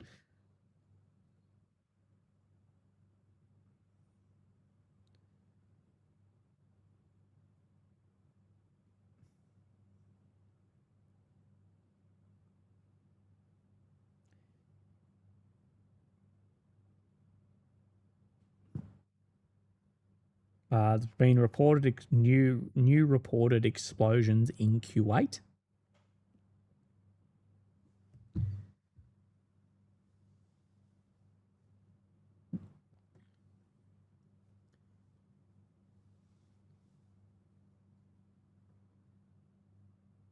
Is this Trump's most epic weaving conversation? I know he talked about that with Rogan. Can we find out if AMK mapping is intelligent? Seems like a spook account. It doesn't seem like a spook account at all to me. AMK is just a young guy with plenty of time on his hands to investigate all of this stuff. He doesn't release anything that is firstly, that is trying to really push narratives. I think there's a lot of accounts run by foreign money, a lot of them. Notice about 2 or 3 months ago, all the people on trips over in this area of the world, they run spook accounts. Again, if you have taken a dime of a foreign government's money to push narratives to go over there, you are, one, compromised. Second, you are an agent of that state. I think there should be intelligence investigations into anyone, regardless of what state they went to. If they took foreign money to go to that state, they should be investigated as a foreign agent. You are being a third part working on their behalf. Samuel B10, thank you for what you do. Thank you, Sammy, brother. I hope you're doing well. Thank you for the royal pound. So AMK, IDF reports they targeted, these figures. These are plumes rising over Beirut.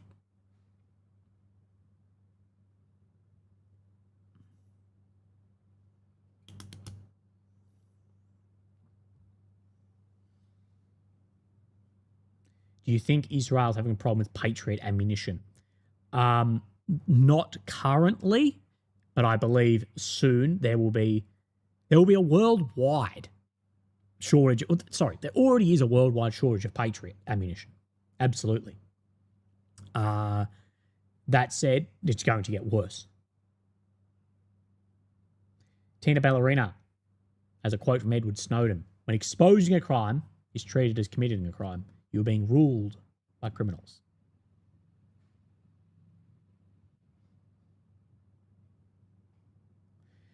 Simon Pousset says, what do you think of the guys at the Duran? They were lovely guys. From my conversation with them, the 10 minutes before the podcast, we had a chat. I actually don't know how long our chat was. Our 90-minute talk, say, it was wonderful. It was lovely. I appreciate any open conversation like that, and I hope you guys liked my appearance on the Duran as well.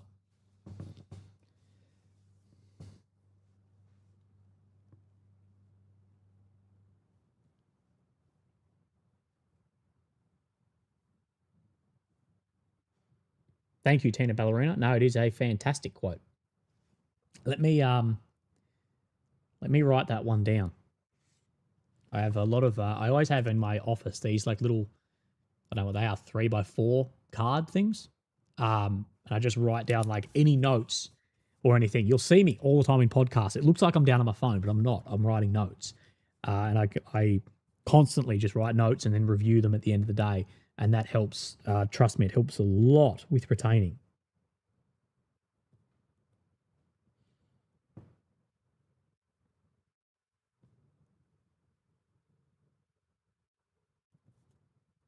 What was it? When exposing a crime is treated.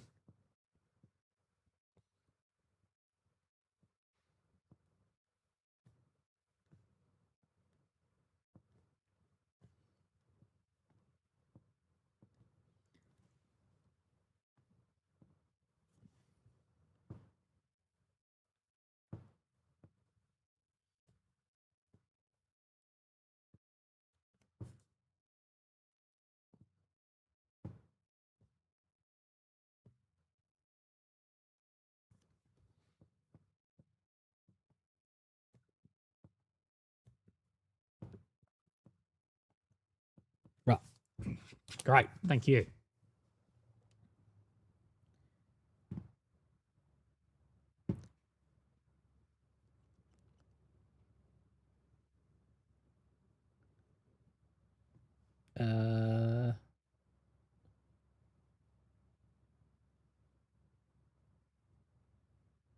Right. Let's see what is going on the Telegram. The IRGC has released a video showing the launch of drone and missiles towards US and Israeli targets. I'll see if this video pops up anywhere. So it's basically just in these big, large underground bunkers that Iran has been building and reinforcing for many years now.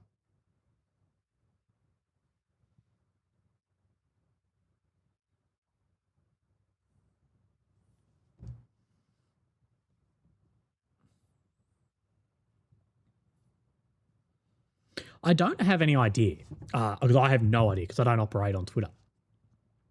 How much money do these accounts make?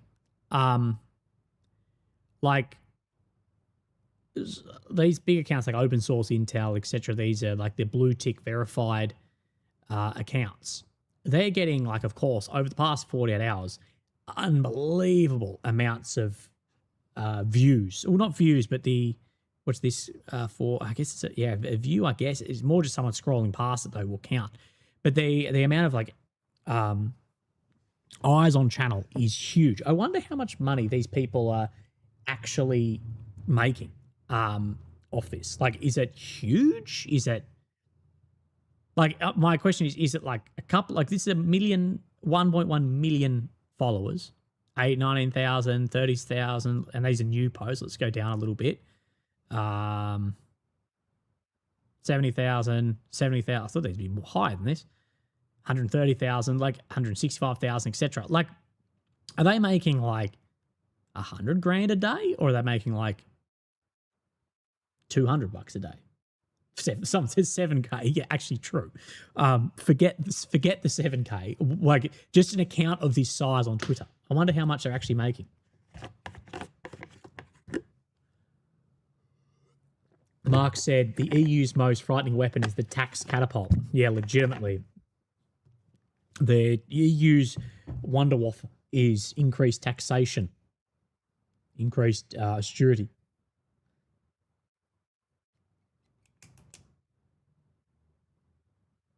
Someone says 10K a day. Oof. Max Nikolenko says, off topic, Willie. Can you give us an update on the tumour situation that you're dealing with, if you don't mind? No, I don't mind at all. I actually have. Let me look on my calendar here. Jesus Christ, my handwriting is. A brain MRI, 18th of March. And then the update actually on the. Oh, maybe that's. Remind me, I have to ring the doctor. I don't have any update on it. The last scan I got, it was very close to the last round of chemotherapy. So we're still unsure on if there was trace elements of that affecting the tumor. This one will be completely off the chemo, so we will see if there's any growth or stability. We're looking, of course, for stability. The main update that I got off the oncologist about maybe 3 weeks ago was that he may be able to get me onto a trial for a drug. Now, this drug is not going to reduce the size of the tumor whatsoever, but it may extend my life. It's that sort of holding pattern drug. That's the main one. And then on the 18th of March, so 16 days away, I'll have an actual MRI update for you. Someone says 10K a day. They're doing 6,000 to 7,000.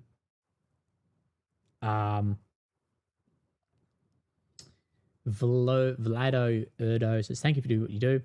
What's your prognosis on the situation on the US, EU, Russia, China position once the initial dust settles and strikes settle? Look, at the end of the day, this has everything. I would say, like, war is like an holistic organism, that it's not anymore in a globalized world. You can't just strike a state without it having ripples in the ocean that go out. It's going to have an impact on China's oil ability. It's not going to be existential like some will say. They can get more from other areas, and they do have a large reserve. And Iran may allow them to still have it. It is another friend of Russia's that has been, so far appears, at least the leader has been toppled, the leadership regime, not yet.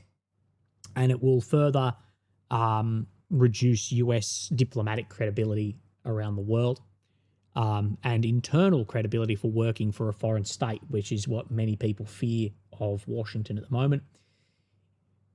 Realize how not many people are talking about the EU in this. You know why?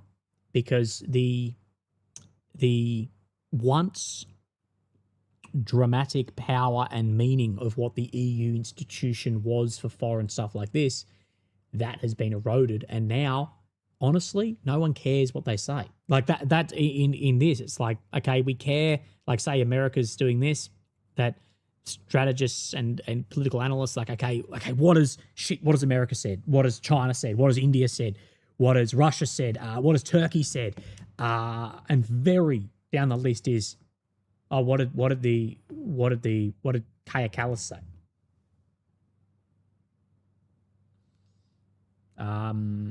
RF71 says ivermectin and fenbendazole, which is what a lot of people on the internet often say for treatment of tumors like this. Willie, can you recommend any good Telegram channels covering the war other than AMK? Oh, it's difficult. Mr. Ryan O'Brien, thank you for your donation. I think AMK collates a lot of information together.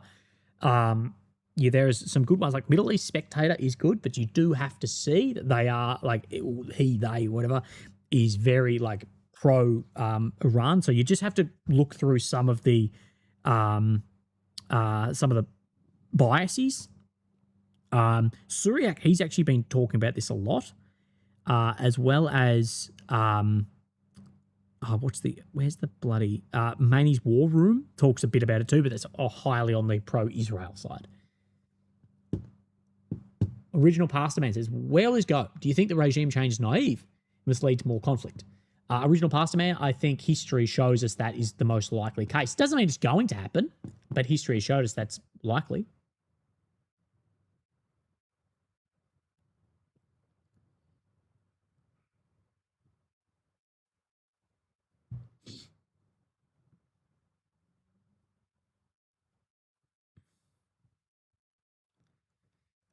Right, let me see if these have updated at all.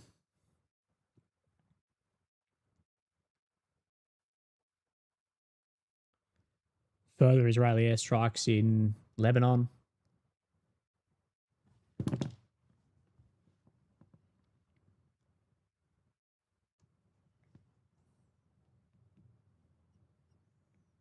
Yeah, Middle East Spectator, they are saying the H guys in Lebanon have now officially joined the war.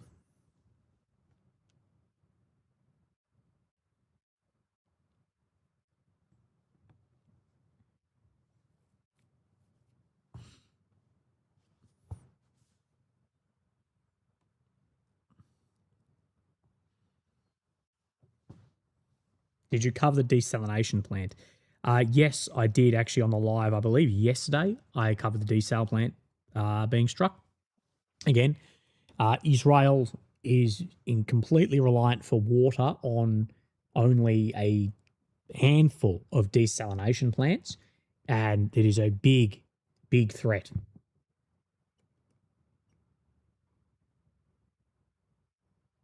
Will Iran use their submarines this time? Not initially. I think there's going to be a lot of systems like that really held back for a long time.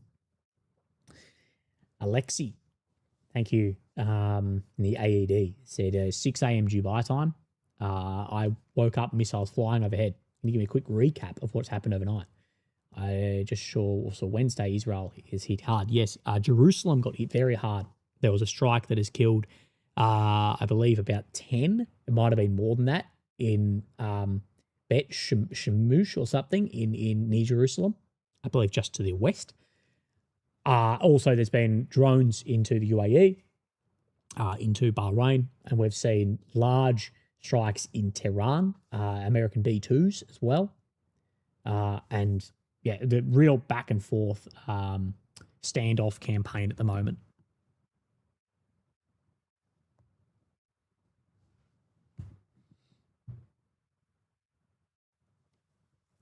Right, let's finish the poll there. So we have, will there be ground invasion? We have 68% said no, 32% said yes. My question would be, do you think the goals are achievable without ground invasion or ground operations?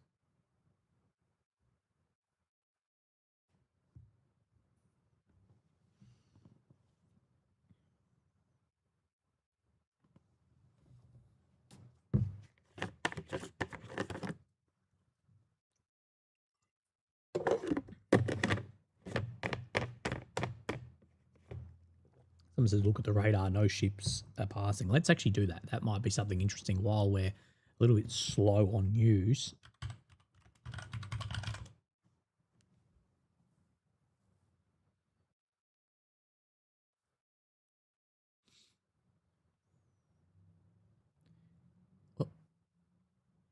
Where are we? Bloody lost on the map. Hey, here we go. I zoomed in too far on the ship tracker. I had no idea where I was. So, this is the current situation in the Strait of Hormuz. Move through here. Back this way a little bit. So, of course, this is the UAE, this is Oman, Qatar, and Kuwait, and this is Iran. Of course, Iraq sitting up here, and this is the very, very thin area of the strait. We do know a lot of these ships, they do need to wait in here for then the ability to pass through the strait. But from a lot of information that I've been hearing, a lot of these ships, you can see 0 knots, 0 Ks. There's a hell of a lot of ships just sitting in here, not moving through. This one, 12 knots. Position was 22 hours ago, 4 minutes ago. There's some moving. So some appear to be moving. Again, it's probably very dependent on whose ship this actually is.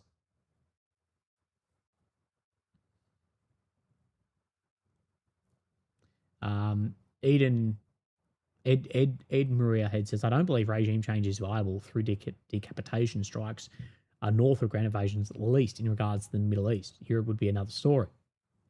And this is, well, history is on your side with that statement too. Yes.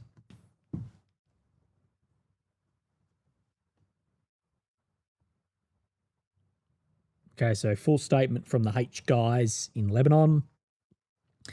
In retaliation for the pure blood of the leader of the Muslims, His Eminence Ayatollah Sayyid Ali Khamenei, he may Allah rectify his soul, which shed unjust the hands of a criminal Zionist enemy in defense of Lebanon and its people in response to repeated Israeli aggressions.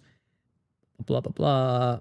The resistance leadership has long emphasized a continuation of these aggressions and assassinations of our leaders, our youth, and our people, that we give the right to defend ourselves and respond at appropriate time and place. say the Israeli enemy cannot continue its aggression that has lasted for 15 months without receiving a warning response to stop its aggression and withdraw from the occupied Lebanese territory. They say this response is a legitimate defensive one, and the responsibility of officials and concerned parties to put an end to the Israeli-American aggression against Lebanon. That's from then the H guys in the south of Lebanon.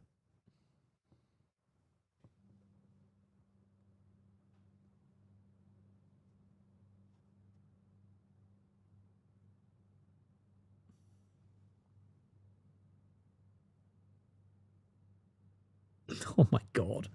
So, Yar Kleinbaum on JFeed, which they say is a right-wing Zionist outlet, they are openly demanding that Tucker Carlson, Fuentes Owens, and Cenk Uygur, Jackson Hicksel, and opponents of the war will be put into World War II internment camps, saying it's time to put Fuentes, Owens, Carlson inside World War II style internment camps.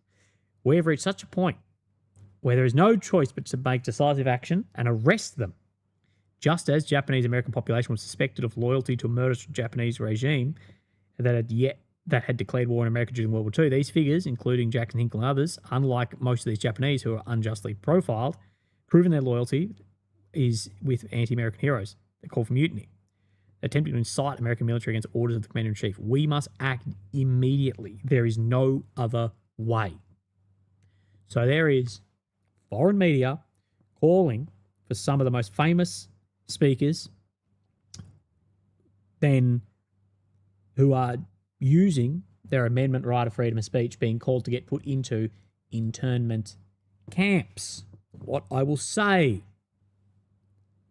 is, of anyone, you would think that Zionist Israeli outlets would be the ones against then having people sent to camps and collective punishments.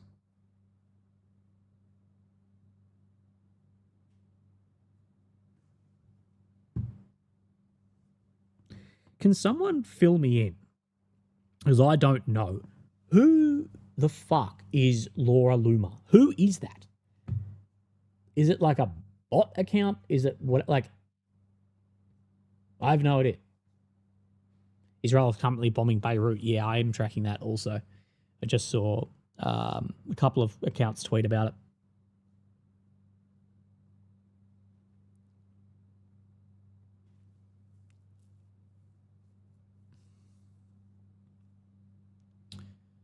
More strikes, Lebanon, AMK is reporting.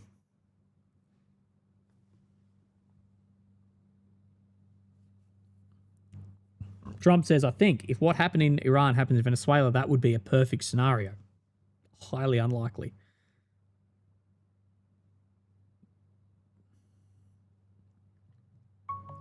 My question will also be, though, how much has things improved for the Venezuelans? I don't really hear that much about it.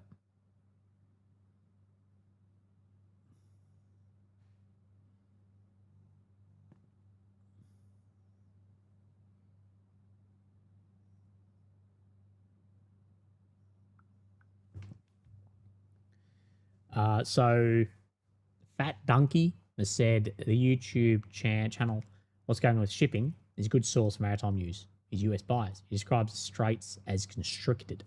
Right. Which, it doesn't appear to be closed, but it does appear to be constricted. William Montperg, thank you for your donation, says the Luma is an American Zio shill. Appears so. Lauren CIA Luma. I have no idea who she is. I just see her pop up all the time with a massive following. But I've never actually seen her on like a pod. Does she do a podcast or anything?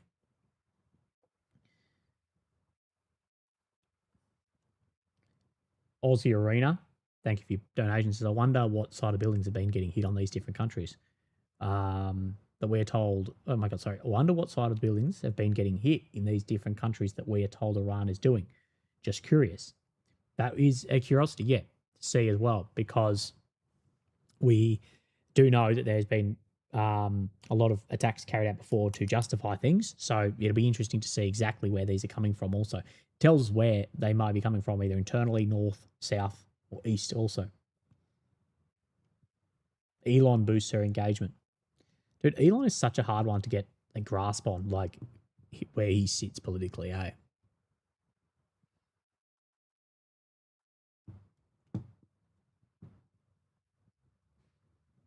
Okay, US airstrikes have continued in Tehran.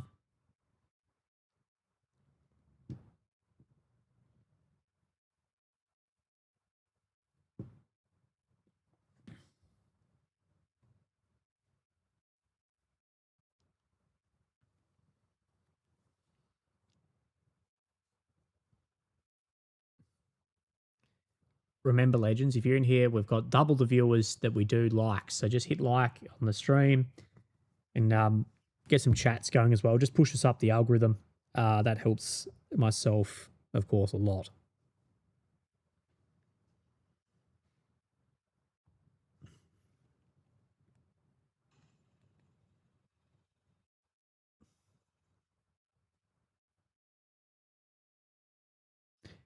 Right. What's Tehran getting lit up at the moment? Air defense has gone. Air defenses have been very suppressed.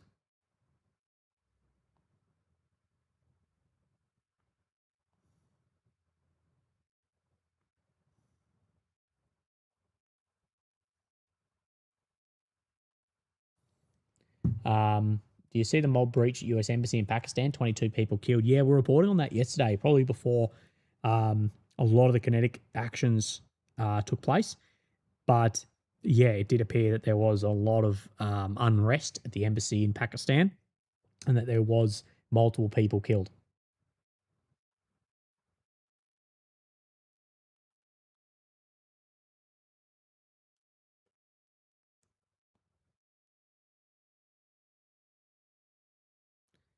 So Trump informed we sunk 9 Iranian naval ships, some large and important. We're going after the rest. They'll be floating in the bottom of the sea.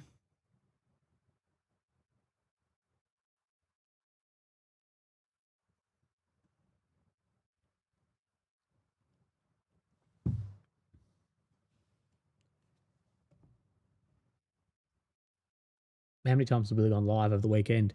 Only 3 times properly. I was doing some tests yesterday and went live a couple of times, but that was on accident.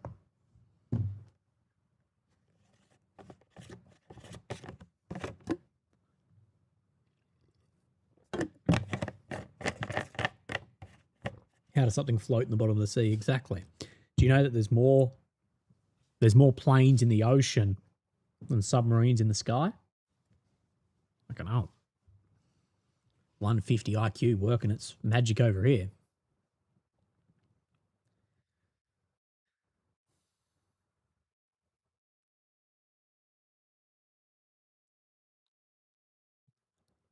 So IDF has issued evacuation orders to civilians in 44 different towns and cities across southern and eastern Lebanon.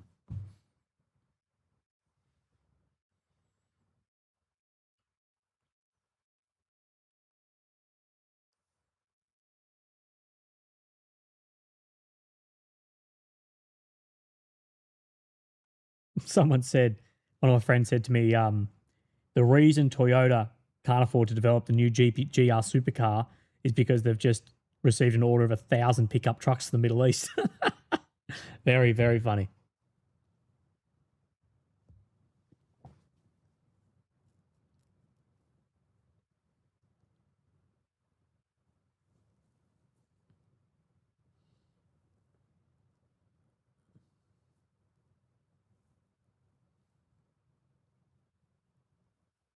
Willie, it seems you have to stream more than 12 days this time. Yeah, it does so. Mr. Beegman, thank you for becoming a average Willie member, brother. Appreciate that.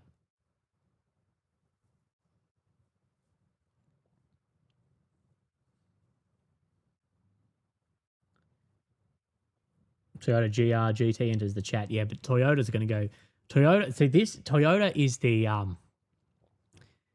the stock price you really need to watch for a war in the Middle East.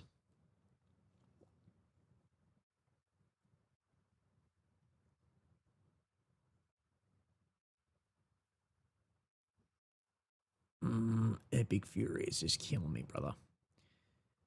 Secretary of War, Pete Hegseth, Chairman of Joint Chiefs of Staff, Dan Kane, for a press conference and Operation Epic Fury at 8 a.m. Eastern tomorrow.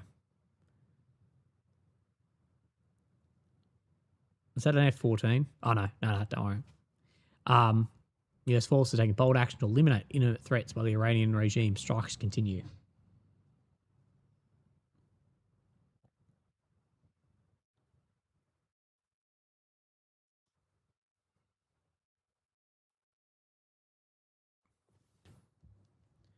And you do need to also know that although a lot of these are likely legitimate strikes, there's a lot of decoys sitting around too. We saw that in the 12-day war. We've seen that as well recently overnight with some strikes against what appear to be decoy launches too.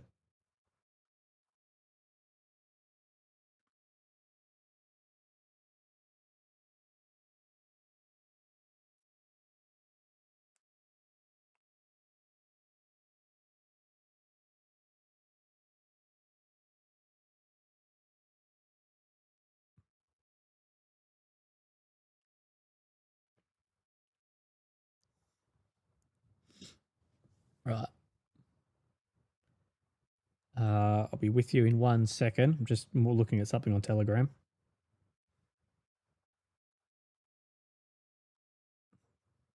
Right.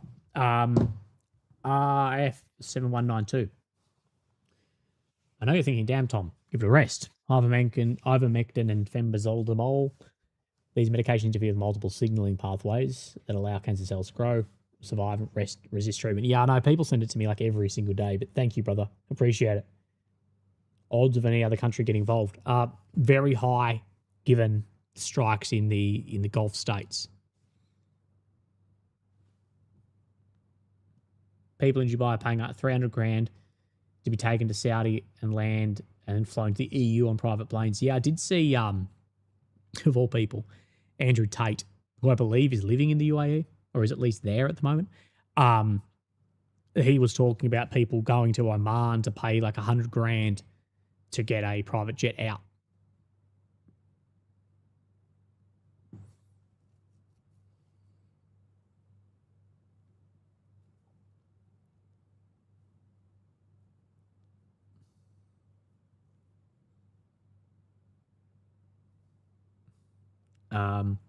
Tasman said, I made a mistake yesterday thinking it was mission accomplished. I thought Trump proved us wrong. This guy is going to be very wrong. This is going to be very wrong, isn't it?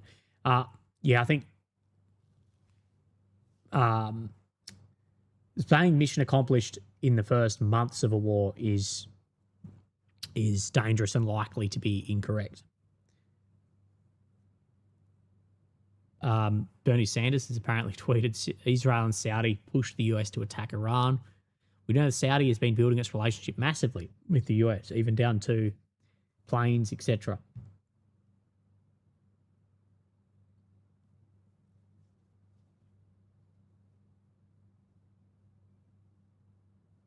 Right, let me just have a quick look. I want to actually check the. I'll just check the Australian, an ETF that tracks Australia. Not as red on the markets. The stock market's not as red as we thought it would, and this is something that I actually spoke about yesterday. I read this article from an economist that said one of the concerning things about the stock market is it's now not reacting to massive news. That only a few years ago, if there was a new war or there was a new illness or there was a huge uncertainty happen, what we would instantly see is a huge market reaction, up, down, however. But now what we are seeing is the markets barely react to massive news. And he said this shows just the uncertainty in it, but also that people are growing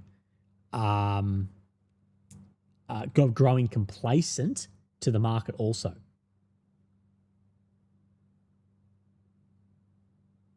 Someone asked, has anything happened in China, Taiwan? No.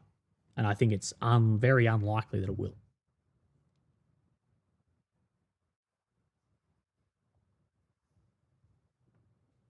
I wonder what crypto's doing. Let's have a look at Bitcoin.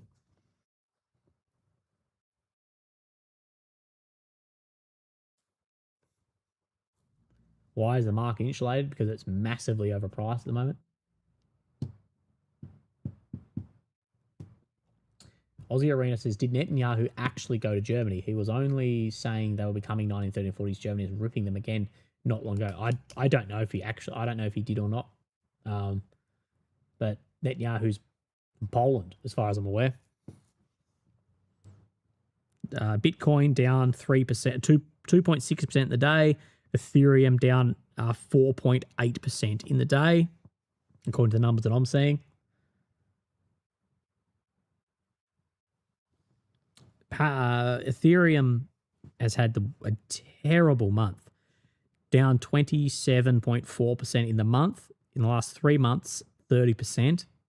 6 months, 55%. Let's look. Bitcoin, 6 months, 40.8% down. 3 months, 23.6%. 1 month, 21%. And over the day, 2.6%. And Bitcoin's at 94. Oh, that's in Australian dollars. Let me look on. Bitcoin price USD is at 66,000, down from a all-time high of, what was it, 100 and maybe 15,000, 117,000.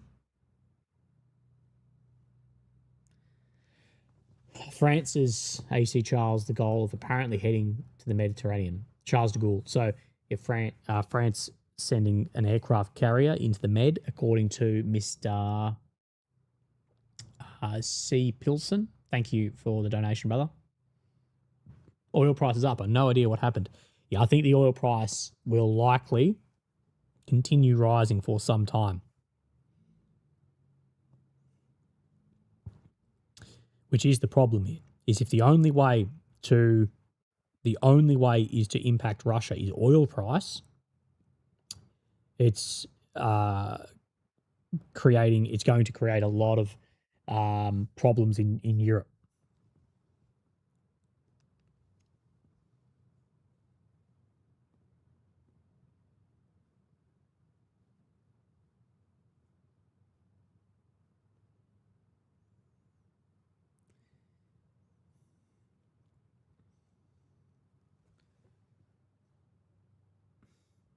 Right. So I was just looking at, someone sent me an article of a Chinese think tank. Apparently a Chinese think tank. I haven't had any time to read into this yet, but Israeli think tank Jewish People Policy Institute, JPPI, has released a new report claiming that China is pivoting toward anti-Semitism.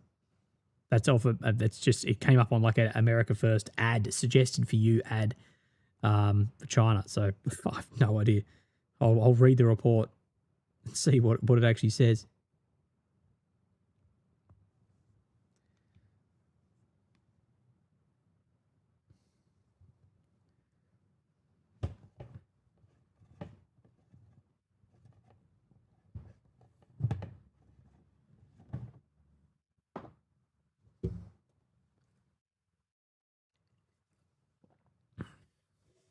Someone said the height of Bitcoin was 126 USD, 126,000.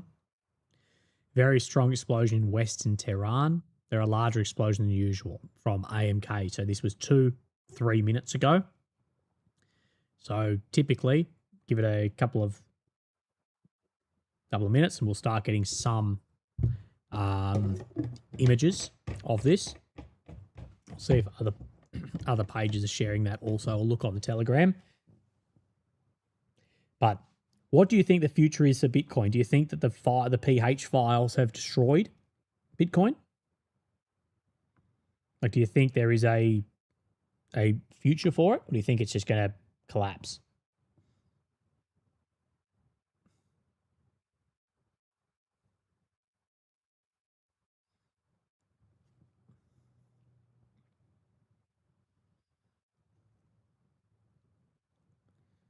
So yeah, tomorrow morning, so 11 hours from now, will be that Operation Epic Fury from Hegseth and Kane.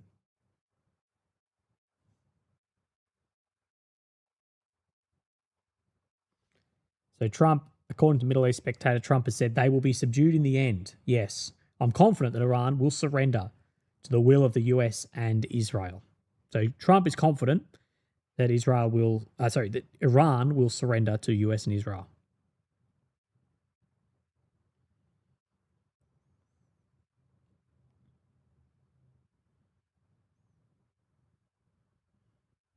Right.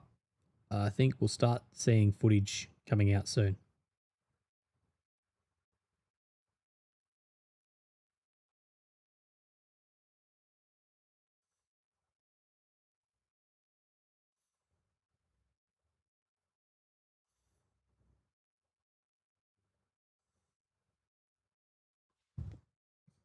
Oh, God, I've got itchy nose. God. Bitcoin has value outside of gambling, has a value outside of gambling. The system and architecture is used. I don't know, does it? Maybe. Um, William Montpig says, why are missiles and drones still being shot if Iranian leadership is dead? It's like a snake without its head, lashing out. IRGC generals. No. This, William, this is the idea of the one-man fallacy. Is just because the leadership has been killed doesn't mean that the ideology or the message stops. If anything, it does. It can actually it can cement it. Look at how many commanders of the Taliban got taken out, and that's bigger than ever. There is a common narrative that ideologies like this, or even states, that it is all just the leader. So if Putin was taken out, that everything would then stop, and that is widely known in geopolitical and intelligence circles that is just not the case. And actually being martyred as Khamenei has been can actually further cement the anti-American, anti-Israeli sentiment within Iran. So yeah, it's not surprising to see this at all.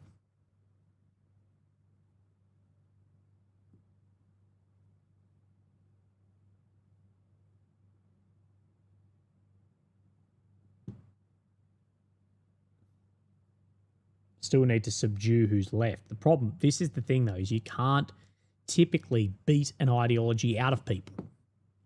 Look at Gaza for an example. You know, subdue. It's going to be it may happen. This is the thing. It may happen, but what I'm speaking to is I'm speaking from a position of recent history, that has been dramatically ineffective. Footage in Beirut, damage to upper floors of a building. IDF is saying they struck senior officials here.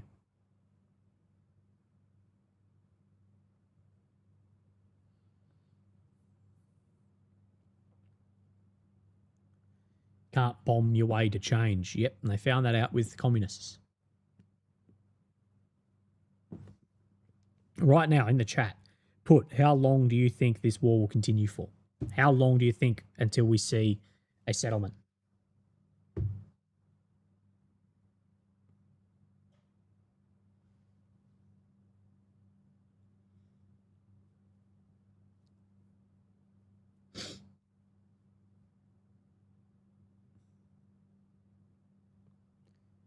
Three months, 4 weeks, 2 to 3 months, few weeks. I tell you, one of the big things is going to be the opening of the American markets. Brett, thank you on the Buy Me a Coffee link, says, in your opinion, how safe are the US carriers from being hit? I think very safe, as they have, of course, huge defenses, but also why there are significantly easier targets that use less resources for Iran to hit. Iran sort of like Ukraine, for example, that Ukrainian missiles are likely better off hitting things like Russia's oil than hitting some of their industry or military targeting, which is what we see them being used as. And for Iran, it's probably similar with the carriers. The amount of weapon systems and resources they would have to fire at a single carrier to get one through, which might do some damage, would be extreme. they could use far less resources and have far more of a international political impact of, right, then now we're going to hit this oil field in Qatar and light it up and have oil go to $150 a barrel. So, yeah, if they fire everything at one, yeah, they're likely going to cause some damage. But you need to, there's a limited amount of resource and assets. Aussie Arena said it will go until the small hat people get a leader in. I don't know how the odds of that can happen without ground movements.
Right, sorry, reading an exchange at the moment.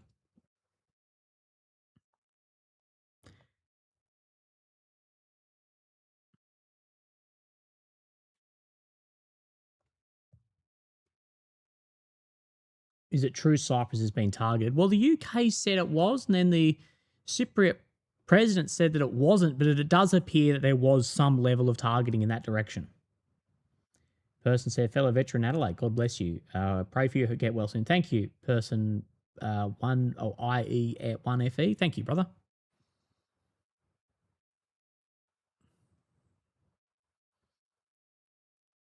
Sven Chaos says, you're a legend. Keep yourself healthy, body and mind. Can't imagine he'd do it. Health's priority over content. Love your work. Thank you, bro. Yeah, it keeps me busy, bro. It keeps my mind active and busy too.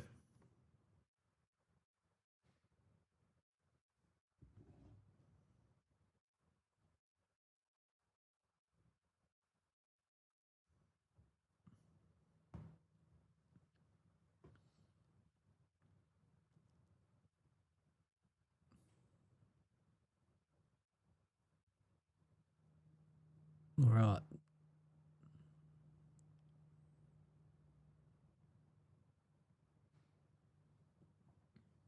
Did you see the embassy attack? UK gave all clear to use their bases. I'll have a look and see. Where are all of Iran's allies? Iran doesn't really have strategic level allies. They have functional partners. But as far as allies to the degree of like deploying forces, doesn't. Tim, thank you, brother, for your donation.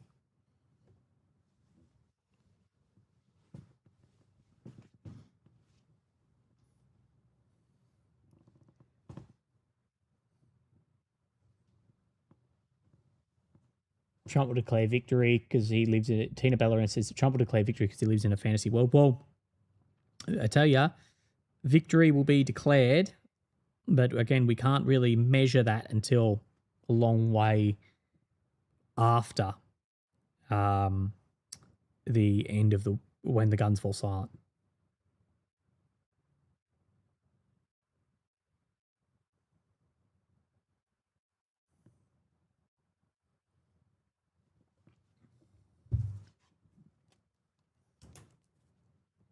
Need to make a note.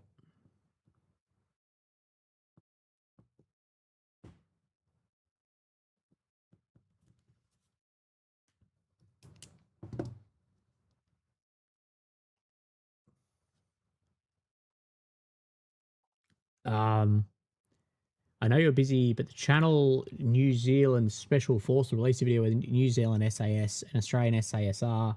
Sorry, it's stuck. My screen's not scrolling. Someone leave a comment. Okay. I know you're busy. Thank you, brother, for the donation. But the channel New Zealand Special Force released a video where the New Zealand SAS and the Australian SASR managed to score over 100-1 kill count back in Vietnam. Would love your take on that. Both the Aussies and the Kiwis were known for being very lethal back in Vietnam. The Australians have always actually fought well above their weight in guerrilla-style warfare. We saw very similar, actually, in Afghanistan as well.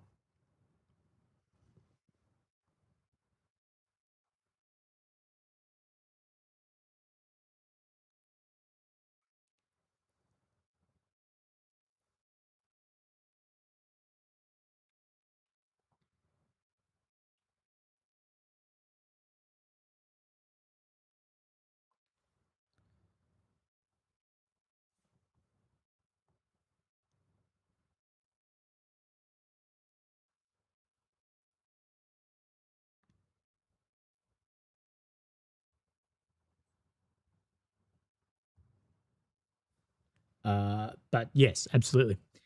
Sorry, I'm getting distracted over here. It's been, 2 hours and 40. So yeah, getting long in the stream. I don't really know how long most streamers actually stream for to sort of keep themselves sane, because I want to do a stream this evening as well when things tend to kick up a lot. Right, there is footage coming out. Warfront Witness is sharing the US Israeli strikes on Tehran that occurred just a moment ago. I'm not sure if they actually have a. I'm not sure if they've got Warfront Witness have an X. I'll have a look.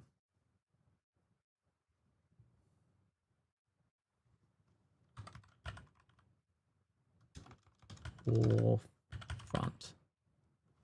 Witness.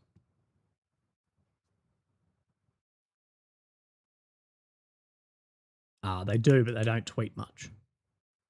I wonder if Telegram pays better than Twitter. Like, why would some of these accounts prioritize Telegram over Twitter? Because I know Telegram does pay. I make nothing on Telegram, but I know there is some level of payment. And I'm guessing if you have that much engagement, probably a lot.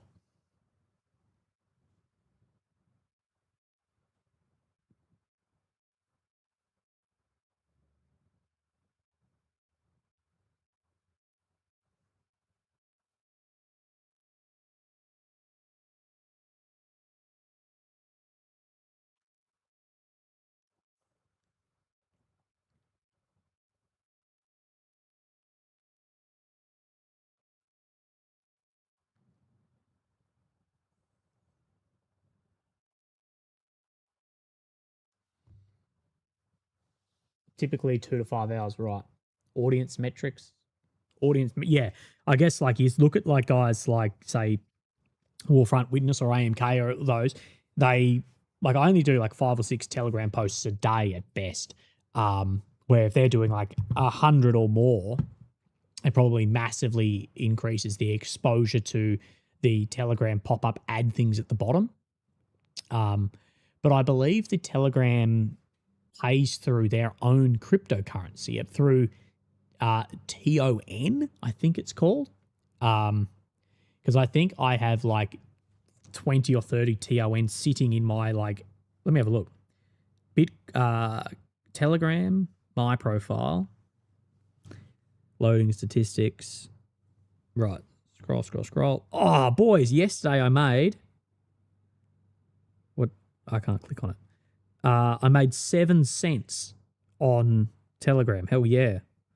So I've got $49 apparently, which is 40 TON on Telegram. So I never actually claimed any of it, but yeah, apparently I think that's how it works. I think that it pays through like a crypto, which is their own one, I'm guessing. I don't know. Maybe some of these people make a killing off it. Maybe so. if they're getting, if they've got 200,000 followers or something and they're posting, 150 times a day just on Telegram, maybe they make a killing. Mes Leg Buyers, thank you for your donation. I appreciate that massively. So 7 cents, guys. Shit, that Porsche, that air-cooled Porsche, so none of these intelligence agencies can track me. It's getting closer and closer. Getting closer and closer.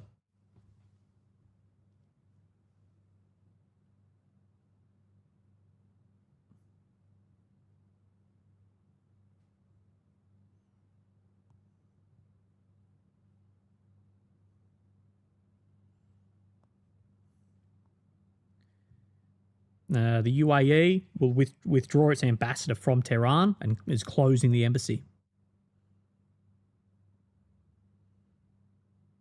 Right. US State Department has urged all US citizens to leave Lebanon.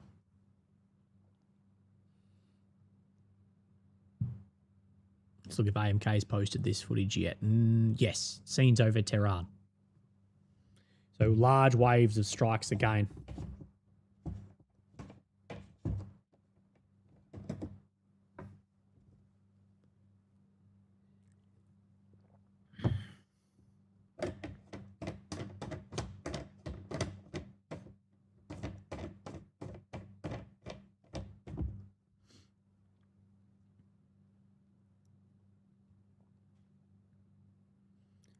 Yeah, that is true. Someone said Warbro Pete Hegseth, he's been missing in action all weekend, is holding a press conference tomorrow. And that is true. He has been MIA.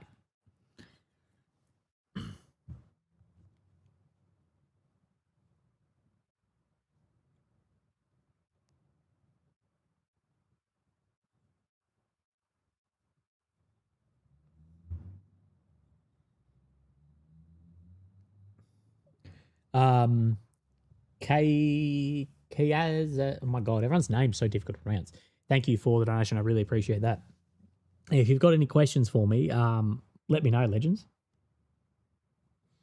But you can see on this that there are larger strikes over Tehran at the moment.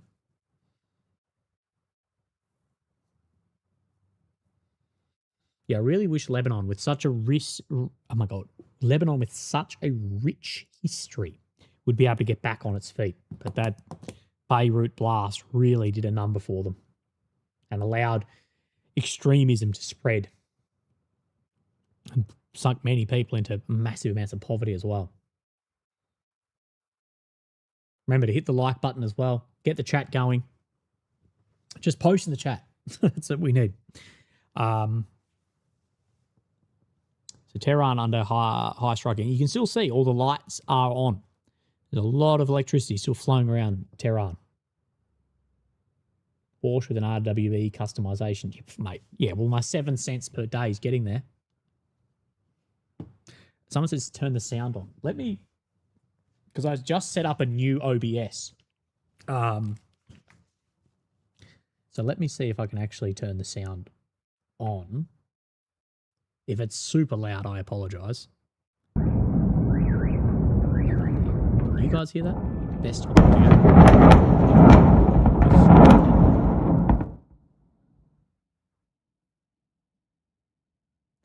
Can you guys hear that? Right, sorry, I'll ban the spammer. I'd user. Right. Hang on, so you guys can hear that, but why can't I hear that? It was super loud. Okay, is it? Let me mute this. So desktop audio, turn that down. Can someone give me an idea why on OBS you guys can hear it, but I can't hear it? Audio output. Desktop audio. Properties. Oh, that's not it. Desktop audio.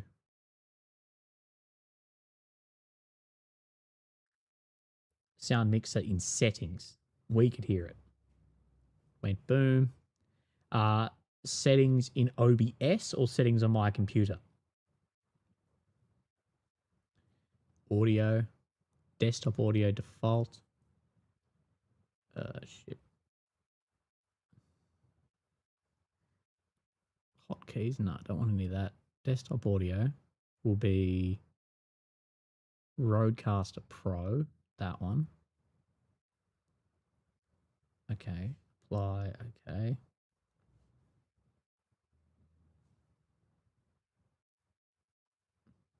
Desktop audio. Why can't I hear that? Willie, thank you for the donation, William. Iran hitting sporadic targets in 14 countries, the US destroying actual sensitive military installations. It's not equal. Iran's done without help. The problem is, though, is the ability to have external leverage massively. Iran is in serious trouble. It's more about how long that both sides can actually sustain this. Right. Okay. Click right hand audio. Audio output. Here we go. No, that's not it. Audio sample. Blah blah blah blah. Mark auxiliary. No, that's not it. What the fuck?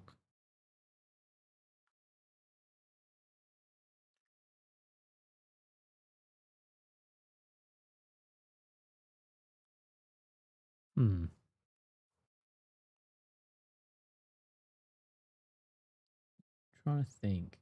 So my Rodecaster's connected. Add this. Go audio output center. Audio output capture. Yes.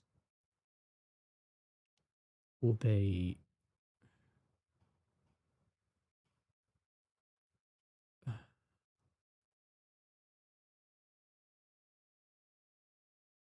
audio input, mic AUX, desktop audio, audio output capture. Doesn't seem to be working. Okay, can I have no idea. Desktop audio. Yeah, I've got the desktop audio works, so you guys can hear like this video. What I'm not getting is I'm not getting the desktop audio coming back through my Rodecaster, which is meant, so desktop audio is through Rodecaster Pro.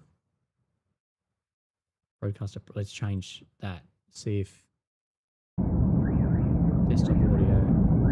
Okay, now I don't think you guys can hear that either. That's properties. Rodecaster Pro main stereo. That should be it.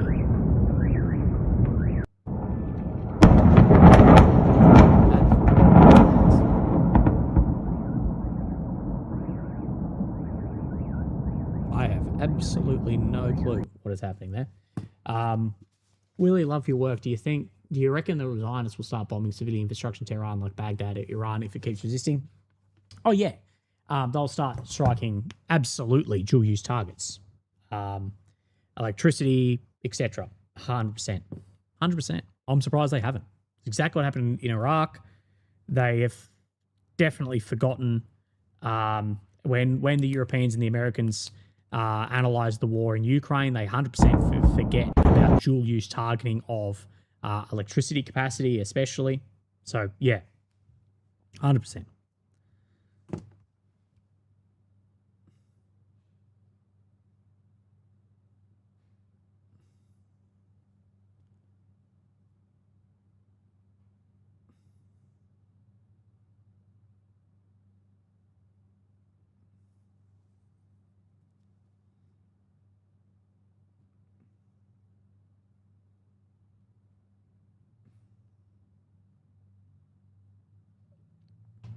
I want to sort out this audio because I want to be able to listen to guys like, I don't want to listen to Hexeth, but I want the ability to listen to Hexeth.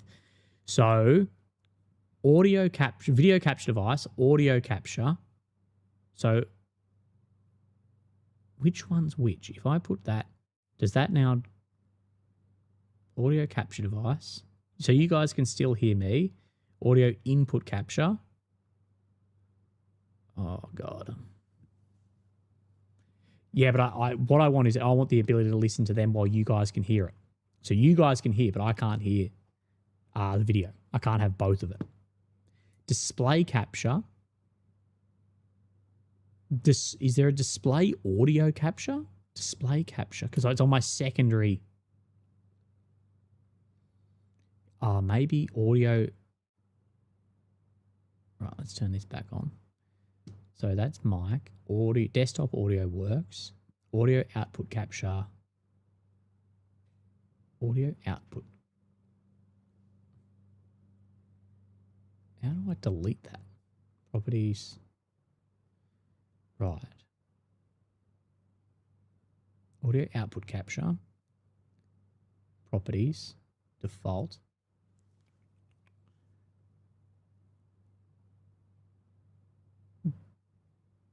Driver for display audio.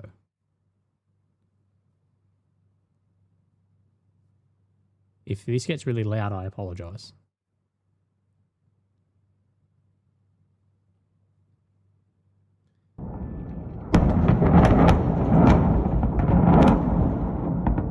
Okay, can't hear that. What the? I can never understand why we live in such a technologically advanced world, but why computers and printers are just completely useless to do anything on.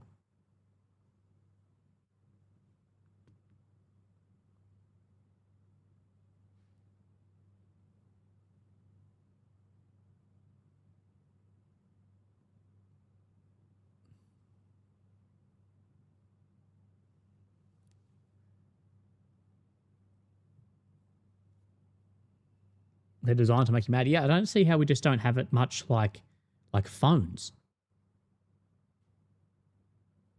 So that's display.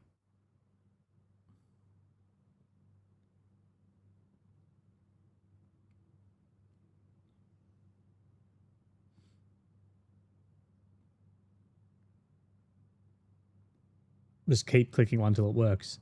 Yeah, what I can't understand is because I have two displays. On my other display is where you're seeing this, but I can't seem to get the audio from there. That's what I can't do. So it's not sending that audio to my audio mixer. That's the problem I've got at the moment, which is what I can't understand, because the output capture, audio output capture is, if I look at properties, is to the Rodecaster main stereo, which should be that.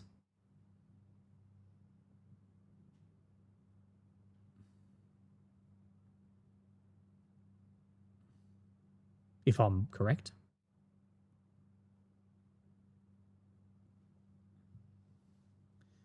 So again, let's play this because that's only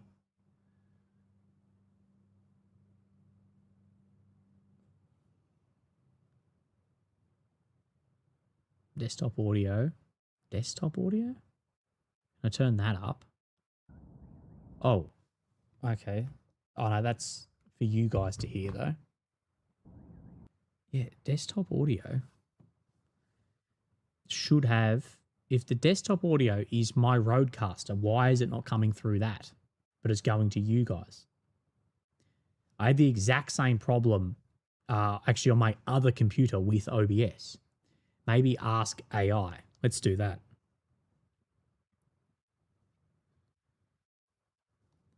On OBS, it is exporting audio to my audience, but it's not coming through my Rodecaster. How can I fix this? Let's see. We've got 2,000 people in here trying to update in a war. I'm trying to get this audio working, but it is important I get this. Another Iranian drone is in the airspace in northern Israel.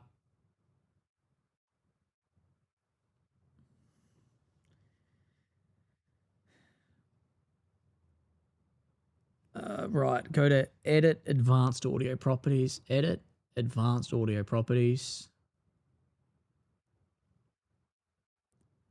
So look at the source that is playing the audio. They're all active.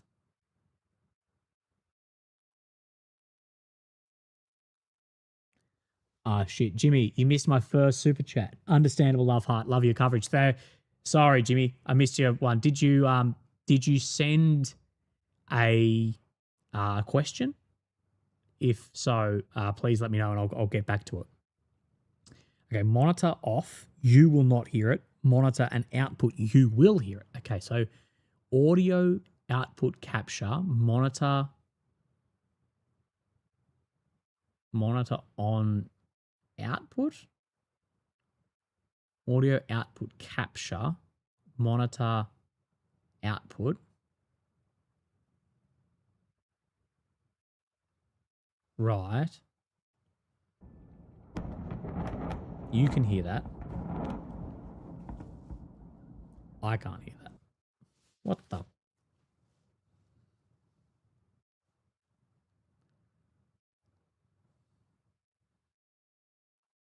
Monitor off. Oh. Okay, monitor off.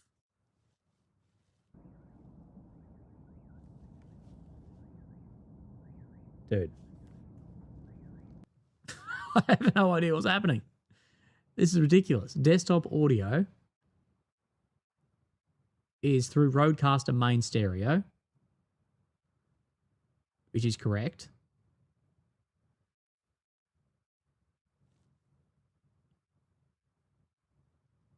This is the most ridiculous thing I've ever used. Dude, this is why I don't do anything with computers.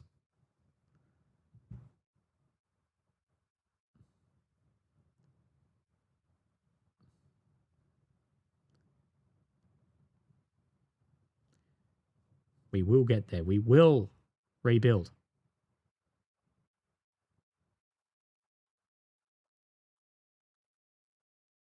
Right, I want to delete some stuff. That delete audio output capture 2, yes.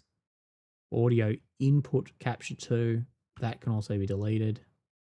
Right, so I've got desktop audio, which works, but I can't hear it. Right, we're getting somewhere. Use driver for display audio. Okay. That hasn't worked. Did you guys hear that?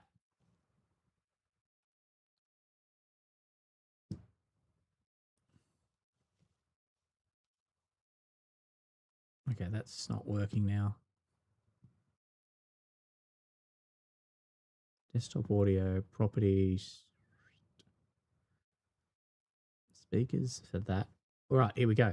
Jono says, is it not strange that China isn't exploiting this opportunity to go for Taiwan? I wouldn't say it's that strange because at the end of the day, they need massive preparation to be able to do it. And in my opinion, I don't think that there has been a firm decision yet in Beijing to go for Taiwan. I don't think they have completely made the decision that it's 100% happening. They play the long game, and they want Taiwan's relevance and importance to the US is reducing. The longer they wait, the less that importance reduces. Well, they may then have less US resistance.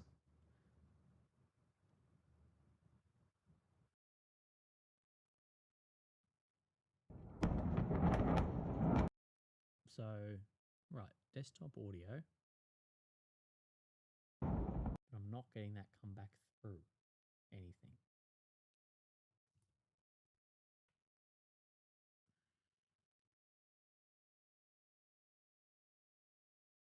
Right, okay, someone sent something through. I just need to turn whatever I just turned off on. Right, so you can still hear me. Go to the bottom right, click audio, click button on right. What? There is no audio on bottom right.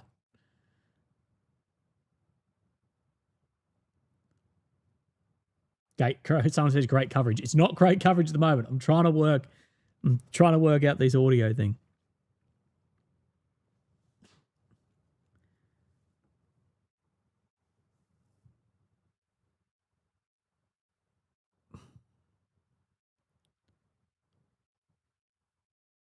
check Windows sound output. Right click speaker icon, sound settings, output Rodecaster. Right click, sound settings.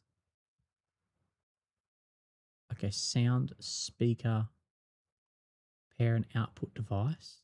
Input. Input is Rodecaster to Pro Stereo. Yes. Output is Rodecaster. Dude, it's right, isn't it?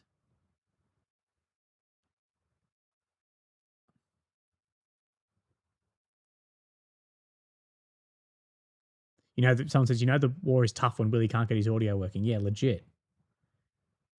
Okay, maybe. Okay, that's not happening for anyone. Speakers output is the speaker for this.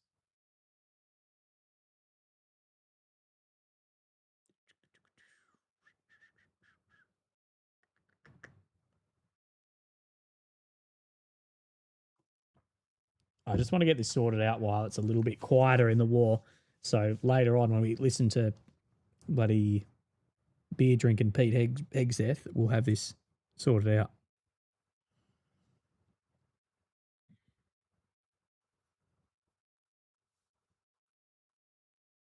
How do I? What's that? No, I don't want that on.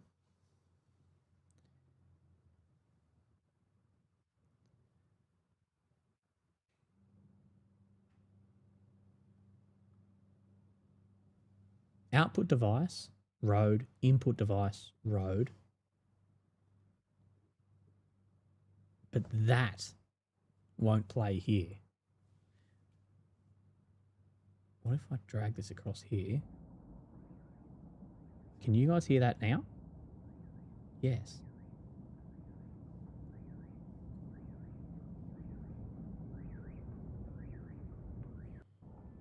It's probably very loud. Apologies.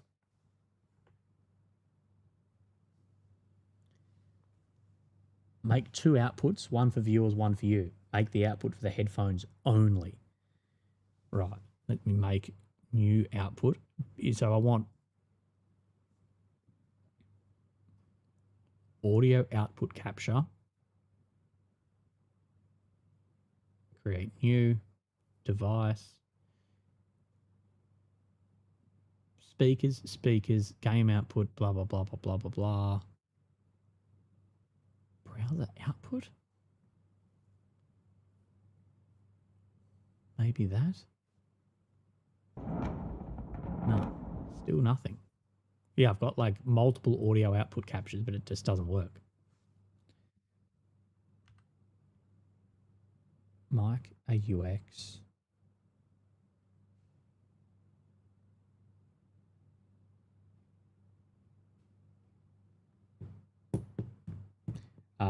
Jimmy says, with the Americans and Israelis killing every leader of the war, in your opinion, why are the Russians keeping Zelensky alive? One of the worst decisions militarily that Russia could make is actually removing Zelensky.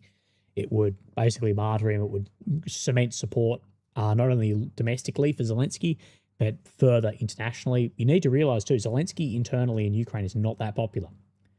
It wasn't very popular when I was there in 22, and it's even less popular now. Removing Zelensky by assassination would be one of the worst things that Russia could do for the war. Absolutely. Right. Desktop audio.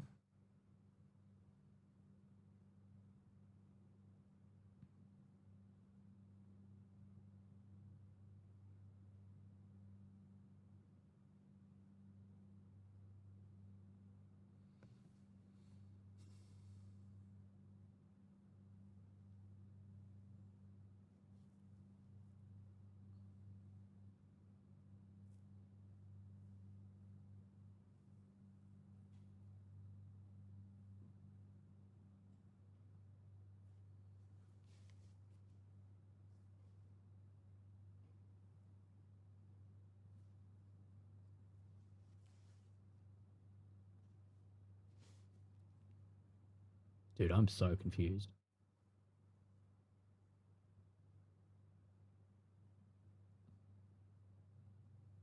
Like, at least you guys can hear it, but this isn't going to work for me when we try and have exec.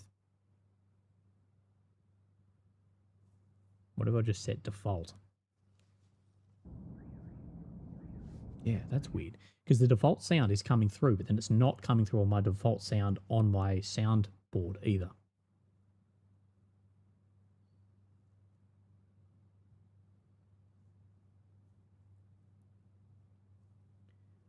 Promise to only speak positively to speak Israel and your technical problems will disappear. Just try and say it. Yes, okay, let's. Please Netanyahu, please make OBS give me the audio as well as my audience. Please Netanyahu. Fucking airstrike on Willie's fucking Furabonka. Not close enough to a school for that to occur. Let me see if I go to YouTube if this will play back through this as well, because it should do.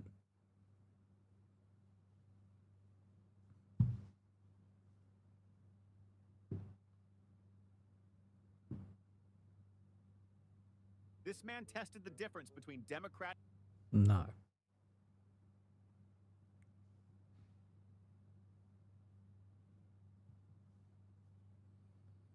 Are you looking at advanced audio settings? Yes.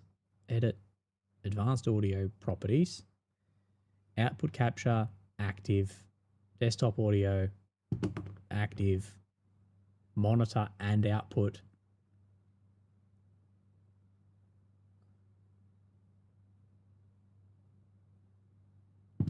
Oh.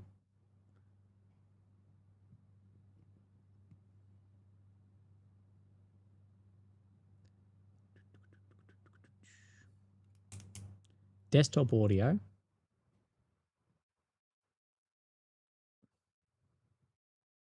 Desktop audio 2, main stereo.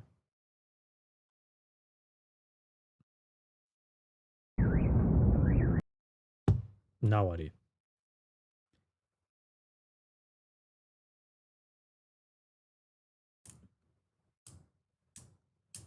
Jimmy, thank you for becoming a level 1 mini Willy. I appreciate that, brother.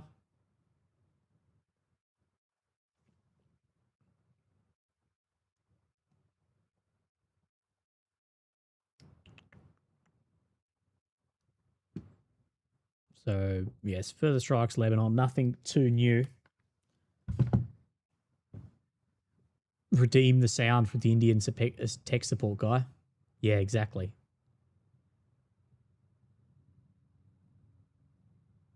Wonder if scene 2, scene 1. Dara says, you should get one of those t-shirts that looks like a shirt and tie for these kind of streams. Yeah, exactly. I'm not going to sit here in the, because it gets a bit hot in my office. I'm not going to sit here in a suit shirt and tie.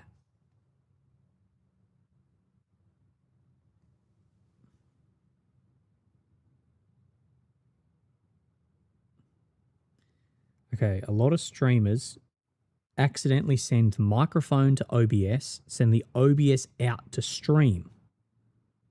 Never route OBS monitoring back to the mixer. Your audience hears everything, but you hear nothing. How to fix step 4. Thank you, Dara, for the donation. Settings, audio. Settings, audio, scroll to advanced. Settings, audio, advanced, monitoring. Send monitoring device to Rodecaster stereo or main headphones. I don't have a main headphone, so it'll be Rodecaster stereo. Apply. This tells OBS where to send. Right. AMK gives a video with... Can you hear that? Jeez, I feel like everything... Now everyone can hear everything but me.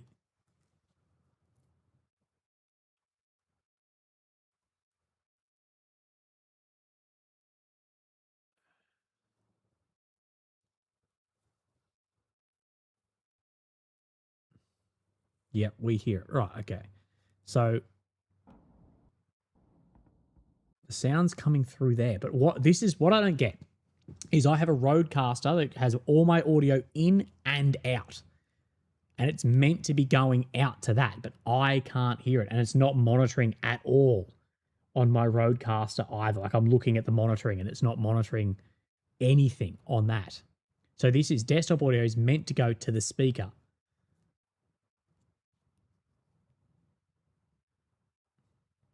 Let's try that. Nah, now you can't hear it.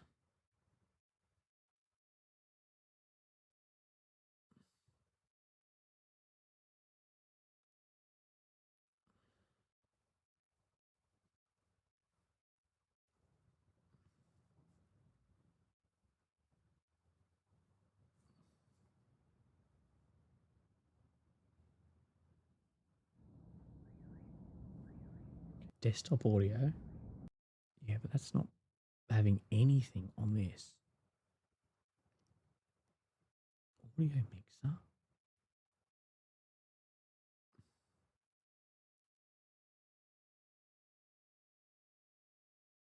Advanced. Fuck me. Desktop audio.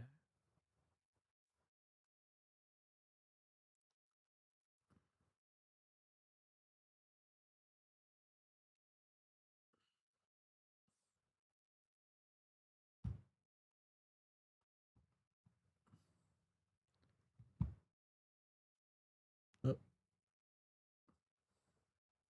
This might be something I need to work out in my own time because this is fucking ridiculous. Again, this is like I said to that person at YouTube who I spoke to, and I said, how are you, and I literally said to YouTube, I was like, how are you $1 trillion company, yet every single person who works there that you can speak to is the most incompetent person available, and none of your systems like ever work? Right. Well, I don't know. We're just going to have to go with this at the moment. We'll refresh and see what's happening.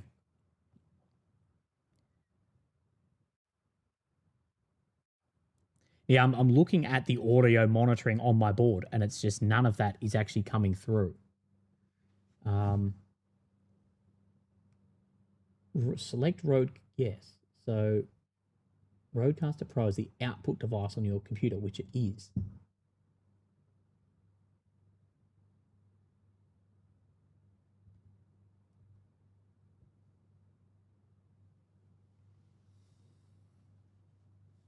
Board's definitely not broken because it works on everything else. So this is the thing: is if I were to close OBS and open it, I can hear through the board.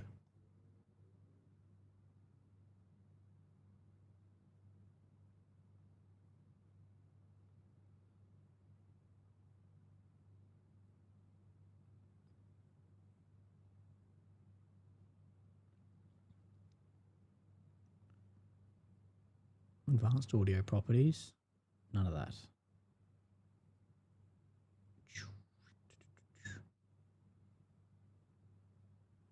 What if I switch all of this to default?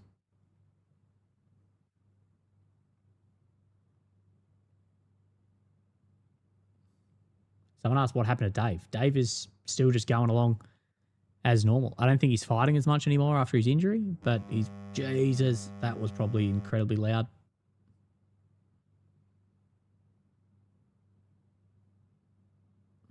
How do I delete bits from the mixer? Guy from Oz, if you do keep spamming, I will just ban you.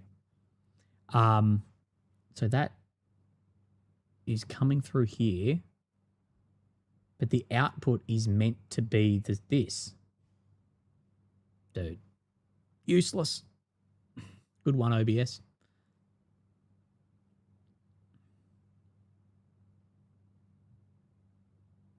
Someone says you're not wearing headphones. It's not that. I can see that no sound's coming through on the board.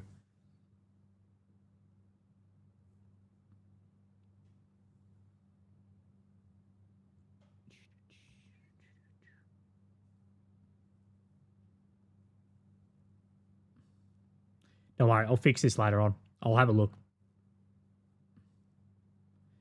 But thanks for trying to help, but I don't know. Riley says, what issues are you having? What I'm having, Riley, is I'm on OBS streaming. You guys can hear the audio off my second screen, but I can't hear it. But every fix that ChatGPT or people have said hasn't worked. Yeah, Zach Evans says, mate, jumping in your stream and work stuff. Have you covered the embassy and consular attacks in Pakistan, Baghdad, and India?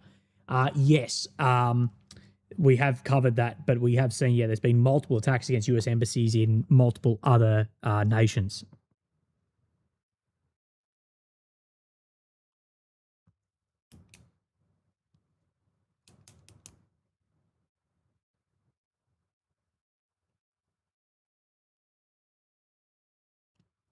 If in doubt, reboot.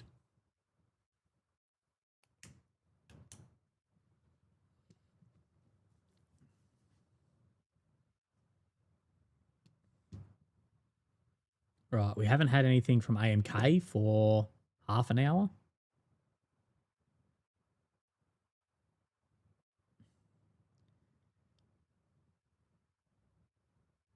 US president says, I got him being then the Ayatollah.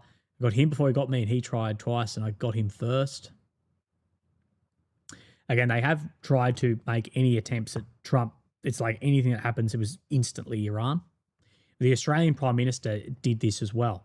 It's like anything that could have been construed as an anti-Semitic event was instantly an Iranian IRGC attack, because we had, like, I'm dead serious, in Australia, there was like anti-Semitic paint put on a synagogue, and it was Iranian, like, terror, IRGC attack, blah, blah, blah. And you're like, what are you basing that on?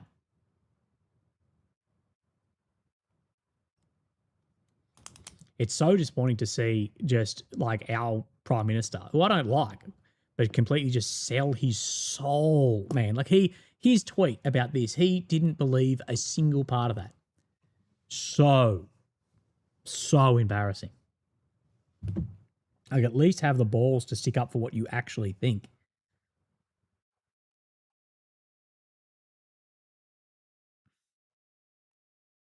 US officials are skeptical of a regime change in Tehran.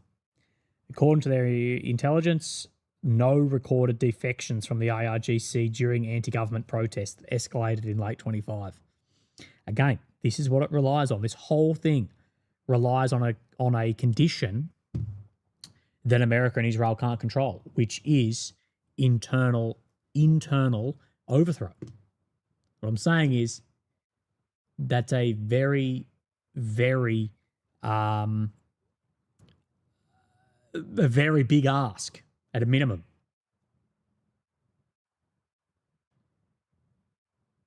Yeah, so huge.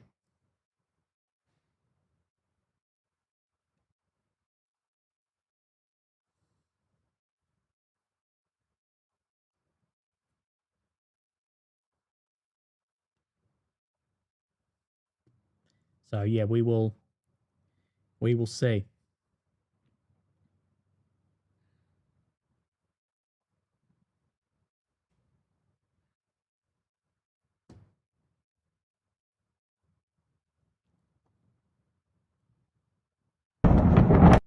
Jesus, sorry again.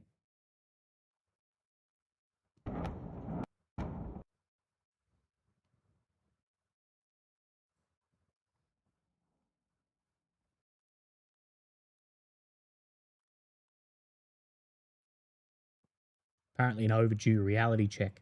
If this goes south for the US and Israel, at least we get a reality check. Doge handler, I don't think so. I think the reality check should have been the catastrophes in the Middle East over the past couple of decades. But no. The reality check maybe should have been this whole, because Obama can't do negotiations, therefore he'll have to launch a war.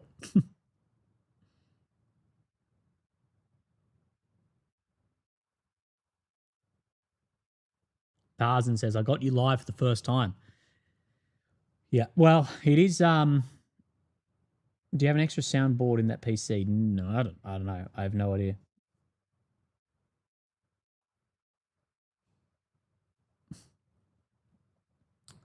Right. Legends, it's pretty slow at the moment. I think I might log off, go get a coffee, have some lunch, and save myself for likely tonight.